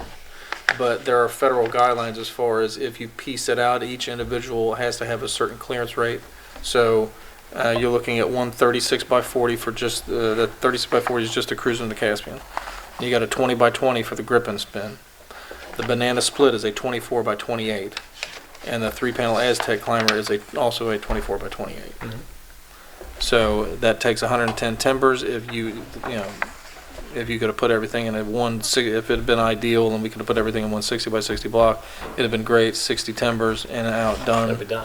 done. But the problem is we're trying to find the best use for the equipment with the areas that we have available, and also fighting a timeline of delivery that's been scheduled prior to any of us being involved for February the 4th, evidently. Yeah. So I I did understand one speak- piece is already in transit, as I Yeah, and understand. I Yeah. did speak to the company, and I'm still waiting to hear back if they okayed the delivery change of address to Public Works, with which I don't see why they won't. So that way it gives us time to kind of figure this out, because as Mr. Bernardo stated, we wish this Parks Advisory Plan was done already, but it's not. Sure. So it's going to be us putting our heads together, figuring this thing out. Mhm. And Alright. if Waterworks doesn't work, and if it can't functionally work, is what you're saying, for the big piece? For the big piece, I'm probably not. Okay, so I think what we need to do is get parks in mind. Hunter Park has been thrown out, Marsh, I'm not sure what exactly, I think they just got some new equipment. I would say Fenwick, but you got the same issue at Fenwick as you do Burwood. Yes. So I would also like to throw on the table too is that middle part of Lower Millcrest between the shelter and the Lower Millcrest baseball field is a big enough, kind of flat enough area. I think Hunter Park for the most part is pretty flat. I think we should kind of look at those two. They're bigger, they're flat. Let me There's take not a a look lot at those there. areas. I mean, Millcrest has some outdated stuff. They got some nice swing sets we can keep, and I believe Donna Lake ordered some new swings that we can replace at a lot of these parks. I think Millcrest would have a piece that needs to be taken out, but it's all older stuff. You know, Hunter Park. I'd like to have it in my ward. You know, it'd be nice to have it in Hunter Park. One thing too, I think we need to consider with this is it's money already spent and park equipment already Sure. purchased. It needs to be utilized. And though it should have been spent through matching grants and spent wisely, which I think we will all do going forward, which is I think the initial thought of the committee and reason for the committee, and I think that was very ill-advised on her behalf. However, I think one of the things we need to consider is the usage of the park that it's going to be at. Sure. And whether that's the Lower Millcrest part that I'm speaking about, or Hunter Park, how is it going to be used now? How is it going to be benefited? I know they do a lot of baseball over there and some soccer at Millcrest and that. I think, do they still do soccer at Hunter? Yeah, I would think Hunter, Upper Millcrest would be good I spots. know. Millcrest has that behind the shelter. Yeah. So that's where you're having all your older baseball games. Yeah. And high school baseball games and that. You've got that newer shelter up there. Yeah. The equipment that's down at Lower was done through Nature Works grant with Rick Detmer and Donna. But you're talking very lower by the soccer field. I'm talking the mid-level, I guess, Some of that was on Next the to the parking shelter lot. level. Yeah. So you go through the parking lot, through the shelter, Then across on the the back- bridge, and yeah, on then the that back flat side area there. there up top. That's what I was talking about. Yeah, you don't have as much flat area as you think right through there. That Some gets of the pretty Nature soggy. Works grant did pay for some like the purple dinosaur and those things Yeah. Right. that are there and stuff. But Hunter does have some nice flat. yeah, we just got to make sure it doesn't interfere with the soccer Yeah, field exactly. and stuff like I that. mean, it would be nice right there in the middle, but then the Right. kids can't play soccer, which would be a problem. And there's a storm sewer drain there, and I've got a 6-inch water main that runs Okay. down, or 8-inch water main that runs Well, how down about, to the middle how of the about this? parking What do you all think of this? I mean, so we have some 7 days to Yeah. to get an not just design an answer, but the action will start in 7 days. So, what do we do? I think that this Burke equipment was for Burwood. Some portion of it can go there, and we'll figure out.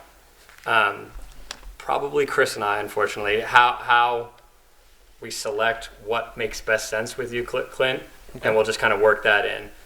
That does free up some equipment, and I think I know what it is, but Chris and I will figure it out, to go somewhere. Table that for a second. The leftover money here that's, in the budget and just conceptually, because I'm not using all the equipment we would have put in Burwood anyway, it already got purchased. That's what I want to focus probably in the next couple months, and I would probably leave that charge, Chris, and to do drainage. I think that there's a way to do drainage in a really cool, natural kind of play creek sort of way. I've seen it in a couple parks. The Parks Advisory Board already reached out to me and threw me a few. So, by the way, that group is just kicking butt in only 20 days. So they're really helping me kind of show how I could use that same amount of money in a more effective way that helps you, Public Works, Sure. to get that drainage out. Still looks great and inviting, and then we still get some of the parks equipment we were supposed to get. So that feels very like we will do it and tell you guys, and that is 100% not the direction that this committee wants to go, and it's not in the direction that ASAP Norwood and the advisory board want to go. If you don't mind, I'd like to just kind of publicly say, Chris and I are just probably going to act that way for 7 days. Work with you, Clint, get this situation kind of under control in the best interest of Burwood, which was the intent, and then we'll figure out where to put that next playground. Yeah, I think- it's going to seem less democratic than. I think we regardless intend of to. the way we go, where this equipment goes, I mean, I just don't, I mean, I think we're hearing is it's not the best place to put it at Burwood, given the drain issues. There's more on the plate of Burwood, and I think we agree on that, in drainage than putting this amount of equipment there.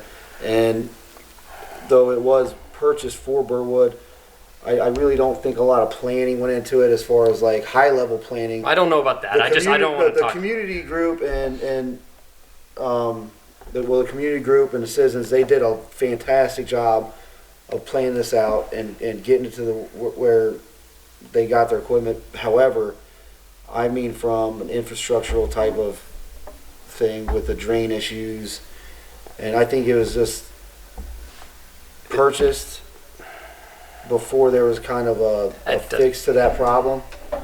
And so it doesn't make sense for it to go there with the drain issues, with the timbers that could warp and kind of create waste. This has to be, when it gets delivered, installed that day, Yes. right? They're Correct? doing it. Yeah. Okay. And I understand you two want to take the brunt of it. You know, we obviously can't talk outside council chambers due to certain laws. But I think we need to figure something out in the next 7 days between the four of us, at least. Well, I think we kind of decided. I mean, I think Mr. Zimmer's going to go look at Millcrest. I can give recommendations Yeah, as Yeah, far as and especially where I other think it would recommendations. probably best to go. At that point, you know, it would be up to someone else to say, give the go-ahead for that. Yeah, because I mean, this park equipment was purchased for Burwood. There's other underlying issues why you cannot go to Burwood. Wherever it does go, Burwood has an issue. I And understand. to get that, to get future park equipment and get the park that they want, that they designed and they spent all this time on, and get a quality park, those issues have to be fixed. Well, and like I So said, I mean, I think as a committee, we need to put aside some money for that to get fixed, so that when the time does come, whether it's before the park Right. renovation plans kind of is done, or just in time for that to be done, they are ready now. and just like your residents in your ward, his residents in his ward who've been absolutely fantastic. You know, they've been gung-ho about their park, which is Yeah. great. You know, the parks up in Ward 4, nothing. I mean, I can take my daughter down to Fenwick and everything seems to be falling apart down there. Yeah. I'm So- just saying I that think there's a park. I There's understand 100 that. other parks I that all understand need that. attention. They There's not absolutely 100. do. But If we're going to break them up, we should be able to discuss where we're going to break this up and figure out a fair way to break it up. And I think the fair way is not me or you or you. We have 7 days. He's going to tell us where the best functional place to put Exactly. it in is. I got faith that Mr. Zimmerman's going to go out and look. He's going to give us a fair assessment of the parks. If it's Hunter Park, it's Hunter Park. If it's Millcrest, it's Millcrest. If he comes back and says, hey, Marsh Park is the best spot for this, then I think with the time in hand, we have to take that and take his expertise and position he's in and kind of roll and use that and roll with that and kind of Only put this because in of the best time spot. crunch. I mean, if Yes. there wasn't this deadline that we've all, he's been trying to make February Burwood 4th work. He is really when has. it's coming. Mr. Tracy, I had a plan in my head for this to go up at Waterworks, and I thought that was going to be a great idea. It's very visible, it's very seen. He's telling me it won't work. So now we have to move on to Plan B, maybe Plan C, Plan D, in a quick amount of time. And I'm very confident that at least this committee, if not our government, can move fast if and when we need to, and we need to show that, because the ramifications of this is already money spent. If So you, we have to utilize it. if you come up with multiple places, you can always call a quick committee meeting Yeah, again. sure. Yes. You gotta do. That's a good point. I don't That's remember a if fair it's 24 or 48 for committees, but you gotta have enough time Yeah. to give public notice, but we can come in here for a half hour, look at these are the three Yeah. places, I think it ought to be here, whatever. Yeah. So, Yeah, we can fight If that you fight want Fair to do point. that. and debate that out then, but I think I now, would like to do, I would love to do that. I mean, yeah, I think that's Yeah. where we're gonna Try- get. I think, barring my schedule. but just to clarify, so the information from me, I'm going to give you whatever, no matter how many parks there are, where it would be an area that could accommodate one or more of these pieces. I will give that to you, and at that point, you guys will be able to look at that and proceed how we go And- forward. Personally, just my opinion, I think the more of this equipment we can kind of keep together, since we're companies It installing was it, the for- better. And it's for Burwood. The company had already worked towards trying to put this in at Burwood. So yeah, there is some sort of like breaking out, but it's also figuring out what can work in Burwood at a minimum. And I think you sorted to say like the Aztec was a 36 by 24, I think it was. So was the That's the Caspian, I think, was that big. I do agree with Councilman Thompson, though, that the grip and spin is not a destination piece of equipment. That probably does need to be paired with either the Aztec climber or the banana split. So why not focus on By the way, the I best? think the banana split and the grip and spin stay together. Right. I mean, I've spoken with, I know at least Miss Wetzel, who kind of said that they kind of wanted more of an outdoorsy, natural kind of feel. Like you're talking the drainage, and she's told me about like kind of rocks and stuff that could drain through. I think the Aztec climber thing would look really good there if that can stay at Burwood. Yeah, 'Cause it's I don't just think it That's mounts. 36 by 24. That shouldn't be too bad. It doesn't right? look like it mounts no, on the not ground. really. Well, the 36 by 24 is the cruise in the Caspian. That would be the large one. Yeah. What he's talking about would be a 24 by 28.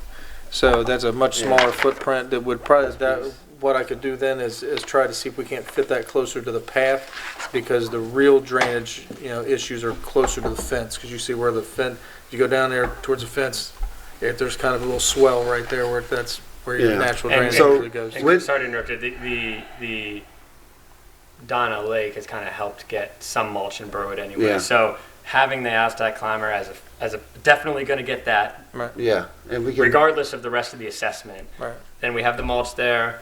It reduces the drainage problem, and it allows me to then work on the rest of the infrastructure. Yeah, and I mean it's. Burwood needs a new park, and there's been a lot of support, like I said, for it, and they've done a great job. I think keeping that there and putting a little money towards fixing that, so they can get the rest of the park that they want, is huge. Okay, thanks. And in my opinion, like Mr. Zimmerman kind of said, I think keeping the grip and spin, and that is a kind of a smaller kid toy, with the banana split. So if we got to split it up where the Aztec climber stays at Burwood, the banana split and the grip and spin could go to another park, and then, the big ticket item, Yeah. the showpiece, as it were, could go somewhere and be nice. So that's at max 3 different places. And maybe even if the banana split and the grip and spin went with this to a place like, say, if it's Hunter, they got quite a bit of space. I think it would still pose some challenges, like you said. But if it can all go together, I would like to see it go together. But if not, if there's another park that could use those 2 items to kind of enhance what they already have, or if it can't fit somewhere. just my 2 cents on breaking it up, and I understand it's going to be what it's got to be. But I think your 3 small pieces make a destination unit, and your 1 big piece is a destination unit. Yeah, That's, that I would could be- try to yeah. I would try to do it in 2 parts, 1 big thing and the 3 small things together, making a big thing. I would have to Is agree that with that. okay size-wise there, with the 3 smaller pieces? It could be. What I'm going to do is I'm going to go down. I'm going to do my best. I've got some very important meetings going on Thursday and Friday that I cannot miss. But I will do my best to get all the options to you tomorrow. Okay. And what that'll allow me, just give me some time tomorrow to actually go out there, take the measurements, see where it can fit, what's feasible, what's not feasible, and I will give you the options. And at that point, it'll be up to this committee to give guidance. I think that'd be very nice. And I know this bigger piece does pose some issues, being kind of the angle it's at, and Sure. so I appreciate you guys are gonna do that work. And I know it's extra on you guys' plate when you guys are already stretched really thin. So, but I definitely appreciate you guys putting in this extra work for the city to make sure that something we've already spent money on Sure. is going to be used effectively and at its most potential. So, The Public Works Department of the City of Norwood would definitely like to see this go in every park. yeah, I Just mean, to be clear, we're very keen on having I useful think that parks. would be great. That would be amazing if we could get each park like this. And I think, Burwood's going to be there. I would like to kind of talk about the money that we have and what we could put towards Burwood to look into the drain issues. Well, there's already 10,000 earmarked. I kind of feel like I put a we hat on. We have we know we're giving up something to somebody. I don't know who, and you know, Matt and Eric, you guys are right. I think we can hold a quick meeting and it won't be too difficult to figure out the best place for that. But Yeah. the reality is from a Burwood-centric mind, we thought we were getting quite a grand set of equipment. We're going to get something less than that. That's certain. Yeah. It's just the way it is. So that paired with the fact that I know that, you know, Burwood already had $10,000 earmarked to it, I kind of feel like I, in the near term, could bring working with the Norwood or the Burwood Parks Advisory Board, specifically have a Burwood team. I could get kind of like a plan together for you guys and bring it and say, you know, I know we only have this much money, but we're going to have some equipment. We know drainage is on top of the list from both the experts and the citizens, or the Parks Advisory Board rather. I could probably come back with at least a list in order and put some mild quotes to them. I could probably do that by the next time we meet. And I'd like to kind of then take that and go work with you to get some POs or safety service director, that is. But Yeah, because I mean, I have no problem leaving that $10,000 earmarked for Burwood because I think it's going to be put to good use, whether it's finding out what the issue is, how to fix it, and towards fixing it. And 10, 11, or 12, since we already gave up some equipment. Well, there's flexibility Yeah. in what Yeah, we've got there there. is. There is. But I will say that by the time we make this final, we don't want flexibility in it Yeah. because then it doesn't get spent or it gets grabbed for something else. So, you know, we'll make this suggestion to Mr. Snyder about what we want in the capital Yeah. improvements plan, but know that if we've got 110 or whatever you think this year, it wouldn't hurt to, even if we said added it to matching funds, you know, so it became 40K in matching I funds understand. or something. You want to make sure that we've got it lined out. Yeah. I'll say it again. This kind of playing that we're doing is only because of the immediate scenario. Yeah, absolutely. We definitely got to start keeping to the plan we're keeping to the line items in the plan as we go forward. Sure. Is there anything else you need from me? You're doing Okay. great. Yeah, definitely. I If appreciate you it. would do me a favor and send me an email sometime tomorrow with everybody's email addresses on it, so that when I get everything, I'll email it to everybody Will at do. the same time. And we'll go that route. If you have any questions, call me. You put in a lot of hours on this, so thank you. Like Thank I you. know Chris and I've watched you put a lot of hours on that. So Thank you very much. I appreciate that. Thank you. See you guys. So I guess we can, and is that it for any unfinished park projects going on right now, and or things that are kind of in limbo? Do you know anything I don't else? know of anything else. I don't either. I mean, we So- covered just to recap, we got basketball hoops, which, Yeah, that's still ongoing too. Yeah. right, but it's limbo-y. Yeah. And Well, I have confidence that that's going to get done. That's going to be awesome. That's going to be huge. I know a lot of people personally that have told me that they're excited for that and they're expecting that.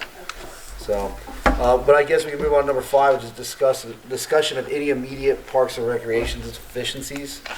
And starting off with that, I would like to circle back to the stairs at Upper Millcrest going to Lower, or vice versa. Oh, and the bleachers at Waterworks Park at both 1 and 4, fields 1 and 4. You have a packet here with pictures. The print on paper is black and white, but I think they kind of tell the tale of the state of the bleachers there. This is mainly at Waterworks 1. Waterworks 4 is about the same. If the last picture here is of Waterworks 4, it just kind of shows how they look like. It doesn't do it complete justice, but I would encourage you to take a drive down. Steps are horrible. And yeah, take a drive down, walk carefully down the stairs, find a place to sit, and just imagine being a parent coming to watch your kid play a sport, or being a visitor from somewhere else and coming in and just seeing that and sitting on that. I think it's embarrassing. That's what they looked like when I played ball down there. They were new then. I think it's equal parts embarrassing and, dangerous. It's very dangerous, and especially the ones at 4. They're real rickety, and the last thing you want is for them to cave in or hurt somebody. And I know that's kind of extremes. I'm not trying to play on the extremes, but it's that bad, I think. For any of you guys who've been down there seeing, they're terrible. And the pictures are here. But like I said, doesn't do it justice. I would encourage you to go down there and drive by and look at it. The stairs, the same. I think these are more so than just, they're in bad shape. But it's, potential risk of health, life, and limb on these items. And I think this is something that we should recommend to council to get fixed now, to vote on and let the administration find somebody to work on these. The bleachers at Waterworks, because baseball is coming up, I think around May, they're going to be down May there. 28th is your opening day. Yeah, opening day, and then the whole month of May, we're going to be down there practicing and getting somebody in there into March, mid-March, into March, April to get these done would be really awesome. And I think if we send it in now, we can kind of get to there. We can kind of meet that mark of having new bleachers by opening. March 28th is your opening day for Norwood. Yeah, okay, so March 28th is opening day at Knot Hole. Yeah, so if we can get somebody in there quickly and getting these things done. It's pretty quick. Yeah. Because doing them before or during the season, I don't think it's going to be. No. That's just not going to. It's like trying to do the basketball hoops during the basketball season, like Miss Wallace said earlier. And I think waiting another season on these would be very, very risky for us. Well, I think if we look to replace what's there this year, maybe next year, try and find some money to maybe expand it a little bit over maybe behind the backstop a little bit further. Well, with some Knot Hole rules, you can't sit behind the backstop. They changed that, huh? Yeah. So some fields, I know some fields probably there's nowhere else to sit probably, but for the most part, at least what I'm affiliated with. I know that's a small area, and I know we don't get a whole lot of parents. I know but- Waterworks 4, because on the other side of 1, they have the metal bleacher system there, and that's just your standard roll up and sit there, metal bleacher. But a thing I would like to see at Waterworks 4, because it's in that kind of hole, that pit area, is on the other side getting bleachers built like this. Behind the first line. Yeah, behind the First first base base line. line, on that hill there, just the same as these are. But, that's in the future. I think replacing these Well, now. that's what I mean, more is important, yeah. if we get these taken care of this year, we look at next year, maybe Yeah. adding something if we Yeah. have the money. That's smart. Yeah. You think replace them with wood, or you go aluminum? See, to me, it's like, what's more cost effective? I've had a lot of people, say they like the idea of composite, but what's that price out compared to wood or metal? I think that would last a lot longer than wood. And aluminum can get pretty scary when it starts storming and that. But, I like the look at these old ones, but, it's 2020. I think there's more technology out there. We can probably go with composite. But, again, that would be, in the administration getting estimates and kind of price pointing those items out for Sort us. of like, give us, here's wood, composite, Yeah, metal. that would be us. That would be great. That would definitely go a long way with helping us kind of look at what we want, cost versus longevity kind of thing. How long is it going to last versus how long is it going to cost? Now, again, that's something you're putting on Mr. Zimmerman. Like, we keep loading his plate up here. Yeah. Well, I think he's the guy for the job. I've spoken to him quite a bit, and he shares some of the same passions. That's why he's in that job, because he enjoys it and loves what he's doing. And I think, Well, why don't we ask him kind of where he would maybe get the materials and yeah, I think he'd Well, I be think I don't think Public Works wouldn't be doing this. No, I I think no, this public would be this would contractor not, yeah, this would job. be contractor, Well, right, but he right, might but have a point of, as hey, far this, as Oh, I got you. this I know is- what you mean. he getting might know prices, know what maybe stuff he costs. can give maybe give one of us, him, me, whoever wants to take it on, a Well, I mean, place that he's going to technically- buy his stuff. Technically, If he that, goes- that adds more to his plate than actually replacing these, because this is what would be Public Works, it would be the contractors doing it. Right, but he would know where the contractors, Yeah, he would definitely probably have some ideas on who of can where do it. they're going to go, so that way we Yeah. can get a price on it. Yeah. Maybe we can take on a little bit of that ourselves, and maybe we get the price. Yeah. Because it's something that's going to have to go quick. So I feel like the more knowledge we can go in with the administration with, the quicker we can move this forward and keep it going, I think is pretty smart. I think we should definitely look into doing that. Hey, Chris, excuse me, but you talked about the Reds Community Block Fund.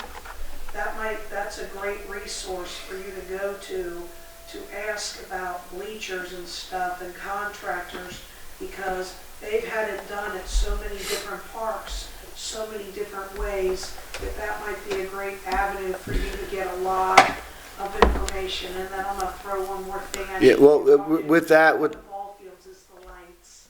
We know if they got repaired or fixed. But your Reds Community Grant Fund would probably have a lot of that information about contractors and the different materials, because besides the longevity, one thing Mr. Dracy brought up earlier too is the maintenance of each one of those kind. yeah. And which one, besides the longevity, has the easier maintenance. Yeah, and like I said, I'm gonna send them an email on top of the application, to just ask them, and I can ask them, hey, do you guys know any contractors around that have done work at stadiums or fields for you and all that stuff. I think that is a very, very wise suggestion, so I'll definitely put that in there and kind of see if they can help us move forward a little faster as well. I mean, look at what they've put into how many different communities Yeah. every year. Yeah, I mean, they're definitely masters in that craft, and they would know a lot of people and a lot of different outlets and resources. So yeah, I would like to note that and try to get something going there. And I take that work off of everybody's plate, because they've Yeah. already done it for you. Yeah, I think, the administration would be happier too if we kind of sent them something with it, or at least a point of contact Yeah. that we've kind of been, hey, these people might have a good idea. So, do you have some? Oh, it's all one of these Everybody's looking at things. Mr. Thompson. I'm like, I wasn't gonna say anything. So, out of these bleachers, are we looking at the timbers as well on the side, or just the bleachers themselves? Yeah, I mean, the railings you see there, Well, the they're railings, all, I assume. they're all rotten. They're rotted out, but I'm meaning the bottom portion yeah. So Waterworks 4 there, here. those are rot. So I mean, that it's would all nasty and rot. So that wall would have to be replaced as Yeah. well.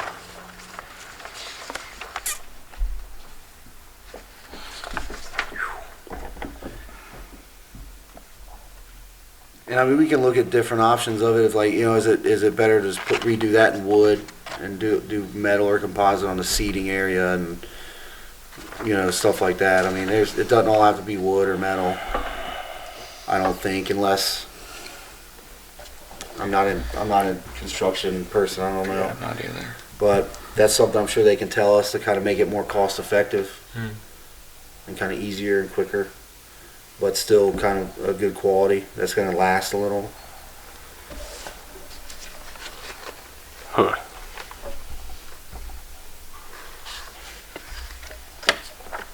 Yeah, I mean, in this picture of water stream, you can see where there's part of it's missing and it's dirt spilling out of there. I Just mean, like part of the hill I coming do know out. we have our work cut out for us again, just like the park playground, if we're looking at a March 28th deadline.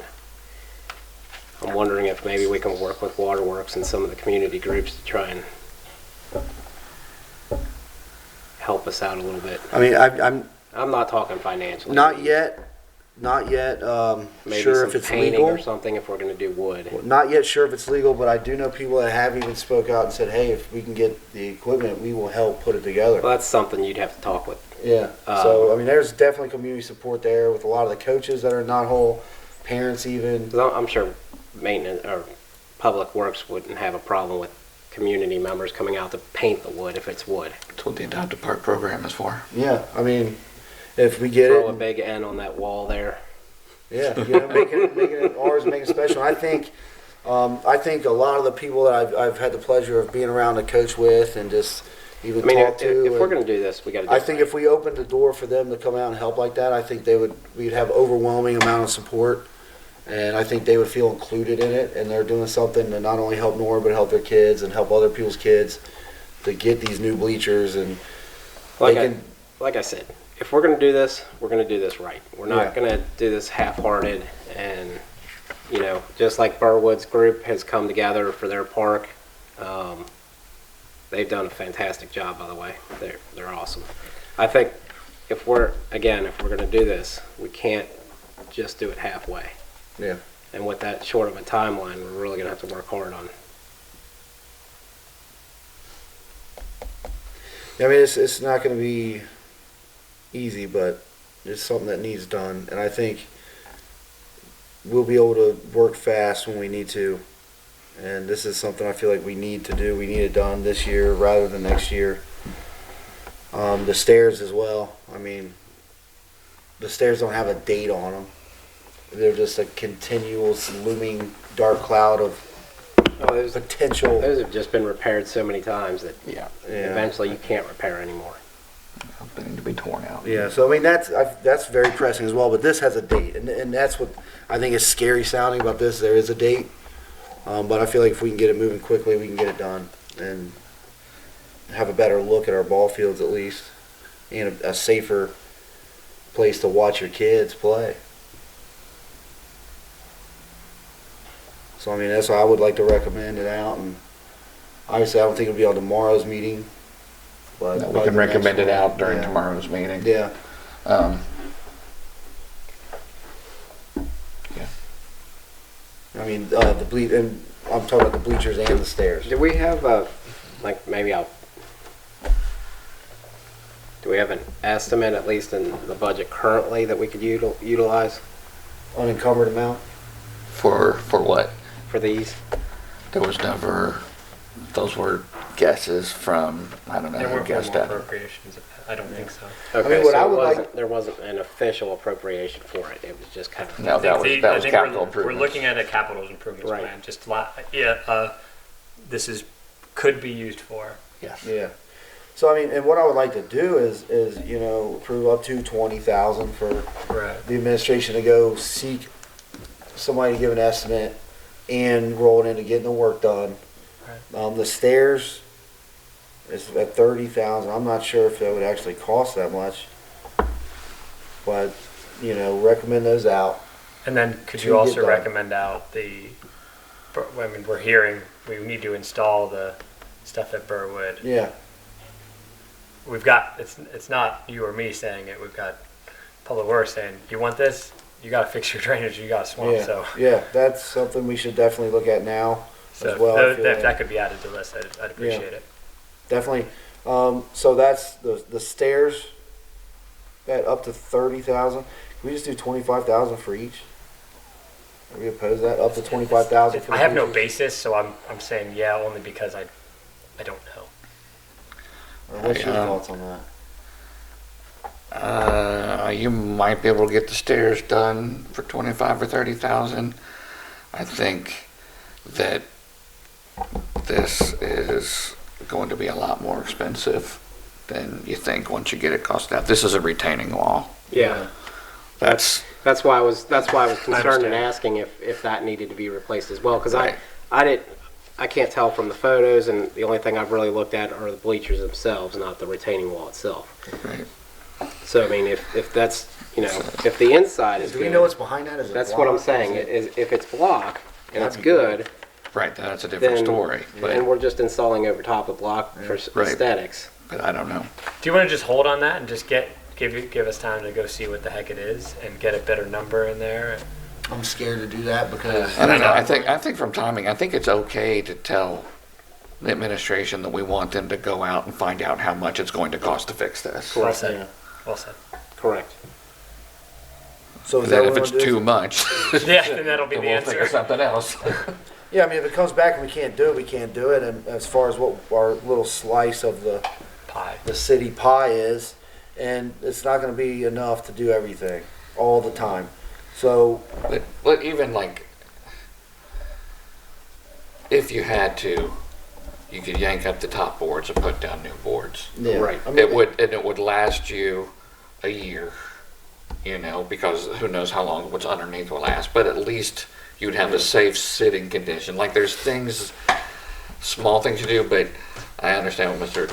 Tracy's saying too, is if you're going to do it, you want to do it Yeah. right. I mean, yeah, because So I'm saying, why don't spend much money on it at all if you're not going. Yeah, I mean, to- why spend $3,000 ballpark on just resurfacing the tops, and then come back next year and spend $20,000 to do everything, including the tops? Right. Because they're probably warp again next year if we use wood. Yeah. Just because there's a lot of sun there, there's a lot of water there. I wouldn't recommend wood there, to be honest. I mean, I would like to go with composite, but you know, again, the price, or even aluminum. Well, I mean, there's spots you can use wood in. I mean, if all you're doing is sheathing a block foundation, like right here, if there's block back here behind this face, that could be wood, because your water's not going to sit on that. It's going to drop down. It's going to leave. The problem here is you've got water that'll sit on the top of the surface, Yeah. and with the sun beating down on it, begins to warp. Well, and they've had plastic coverings on that since kind of cracked and I mean, fell it's apart and fell off. And you're definitely going to have to use a couple materials here, I think. Yeah. One, save money. The wood is going to be less expensive. Maintenance on it will probably be the more expensive portion, but it's where you put that wood that slows your maintenance down Yeah. a little bit. So, do we want to get a estimate on this first, and then recommend out, or do No, we? you recommend it out to Yeah, get I the like estimate. what Yeah. he's saying, because maybe Yeah. yeah. So that way it's there, and if Same if thing the with estimate the- is good, we can just go Same ahead and get it. thing with the stairs. If you want to put a dollar amount to it, like the cost to cover the time of the contractor for doing that, you can do that. But I wouldn't put more than $2 or $3 grand on each one of them. You know, In Berwick. we approve the administration. We're not forgetting about Berlin, I promise. Yeah, and Berwin. Yeah. You know. Sorry, we've been Hammered talking it. about bleachers for so long. But you know what I mean. If you want to stick a monetary value on it, it doesn't have to be the monetary value that takes care of the whole problem, but to fund the fact finding. Yeah. So do about 3,000 on each. Yeah. Or, you know, to be honest with you, ask the safe service director what he thinks it should be to go out and do that. Yeah. So I mean, I feel like we're gonna have to call another committee meeting here soon. So do we want to recommend anything out right now, or wait till we do that other meeting? Nope. And I say we decide. recommend, tomorrow we recommend out Burwood, getting an estimate on drainage. We recommend out the steps estimate on demolition and reconstruction, and same thing for the bleachers. And about it's up to $2,000 or $3,000 on each. Whatever, I don't know. really what- matters at this point, but according, I mean, that It's- was a great storyline that you were kind of saying, is that the estimate happens, which is cost negligible, is more important than trying to get that answer before you. Okay. Right. So that's what we'll do. We'll recommend out that we want to get estimates done on these things, Mm-hmm. and then we'll come and I mean, play to with be the perfectly dollar honest with amounts. you, I don't even know if you have to attach a dollar value to getting an estimate. Yeah, I agree. I think Yeah. that's Correct. just tell them we want estimates, and then we go from there. Okay, yeah. So I mean, I think because Clint said I'm gonna give him emails for everybody tomorrow. He's gonna try to get back to us as soon as we can, and then we could kind of set up a new meeting there. I think it'll probably be before Monday, next Monday. I think. It'd be hard, but I mean, it's got to be done before the 4th. So if you guys want to input in it, we got to meet. Let's see. Pull up the old calendar. And mind you, it should happen a few more times before or a few more days before the 4th, because the 4th is when it's coming. So he needs to call So you. If it's it just sorry guys, I want to think this through for just a second. He's got to call. He being the installer, AAA installer, has got to call utilities on any of the new parks. Mm-hmm. So he's going to need a few days for that. So that's, if the 4th is on next Tuesday, he's going to need to call it in by, let's say, the 30th. So tomorrow we're busy.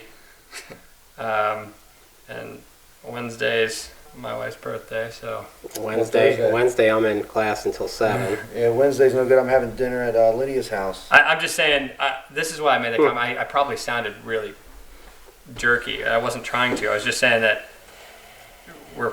Chris and I, unfortunately, have been real close on this. There is a time crunch that we didn't want to put on us or you, and the guy needs days to go And call utilities. What about Thursday the Well, 30th? Thursday we've got that law and ordinance meeting at Yeah, 6:30. so- Right, that's right. What time's the law and ordinance meeting? 6:30. It won't be a whole lot. I was gonna say you go at 6. That's a great idea. Us? That's a great idea. Who am I Just working, keep who am I it working with Thursday? on pace, and it's gonna be like, hey, this is what he's doing, and then we're gonna recommend this out. Yeah, and I mean that's about as late as we can get. I think that's a great. I think it's that, or we say, trust you guys. I Do mean, what it's you not think going is to be best. us, really, if you think about Well, it. it's It's going to taking be. the recommendation. So I Yeah. mean, we can talk about it, but I imagine the conversation will be, he said X, Yeah, right? I think Clint's gonna get back with us and you say, hey, it works best here for this, works best there for that.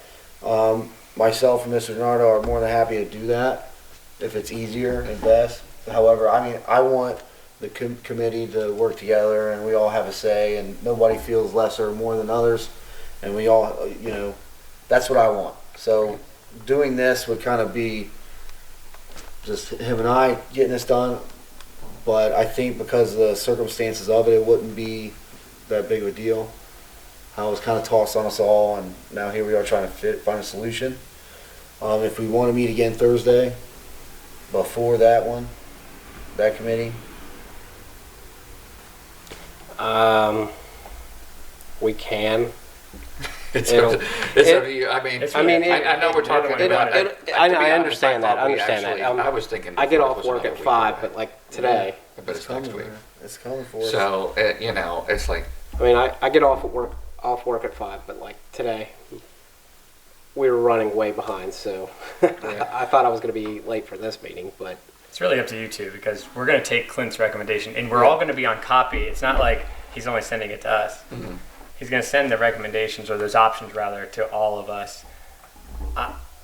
I think it hopefully will be evident, the order in which we put them in, and it'll probably be in the order he presents us to him. So it's kind of like, it's really for you guys if you feel comfortable with that or Just to get this elephant out of the room. yeah. just for, I'm okay. It's such a quick turn. Yeah.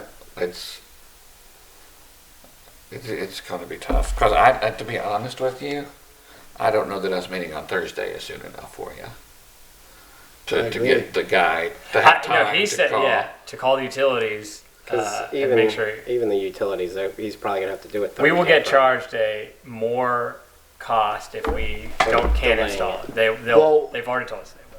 I wish you were still here, Mr. Gary's here, but it was brought to my attention that we, because we're a city, don't have to pay that. We should not have to pay any sort of like Okay. other fees like that, which again, I wish Mr. Gary was here because he'd be able to tell us exactly. That's good. That's good to hear. But I heard that and I was hopeful. Maybe But in the future you if we can tell delay us. this, how much longer are we going to have to wait for the company to come back and install it? That's the, Well, I think it would be great if we try to meet the timeline, and that's what I'm saying. We can kind of that's hustle and work with I'm them good to with get you. done. I'm good with you guys. If you want to figure it out with Mr. Zimmerman off of his recommendations, They're it's, gonna install one piece, if you're gonna install whatever at Burwood, you've already done all those other phone calls, you only got one installation company, correct? Yep. So while they're installing at Burwood, you do have a itty bitty time for them to do those other checks at wherever else. Yeah. Just saying. That's a good You point, know, too. You have got yourself a little bit of time. I'm good with you guys. Yeah, I mean, I imagine that whenever he says back, I mean, it's gonna be a drop everything, talk to him, figure it out. That's the plan. Move forward, and then we can report that to the committee when we come back, and have another meeting. So with that said, since we're gonna do that, do we wanna go ahead and recommend this out tomorrow to get estimates and just go ahead and do that tomorrow? Yes, please. And, okay, sounds great. So we will definitely do that. Does anybody else have any more questions about anything that we went over, or are we Good job. all tracking on the same page? Look at us working together. What's about? I would just like to say. And I don't know how the people watching the home feel, but I think this is going to be one of the funner committees. Like I told Mr. Hey, Thompson, Mr. on our swearing Mr. day, Educator, funner is not a word. fun, more fun. Yeah. It is in this committee, or that kind of committee. We like to have more funner stuff happening here, Mr. Dracy. But no, I told Mr. Thompson, I said the parks is, we're all grown-ups now. We have kids and families, and, the parks is one of the joys of life we have left and that the future has. So I think this is going to be a fun committee, and I'm really excited to work with you guys going forward, because we're going to have some fun stuff come up. We're going to have some hard things come up like this, and I think we're gonna work well together. So I want to thank you guys for meeting with us tonight, and that concludes the meeting. Or do we have the motion to leave? Motion to adjourn. No, we Motion don't to adjourn. motion We don't do anything. that. That concludes the meeting. That's all.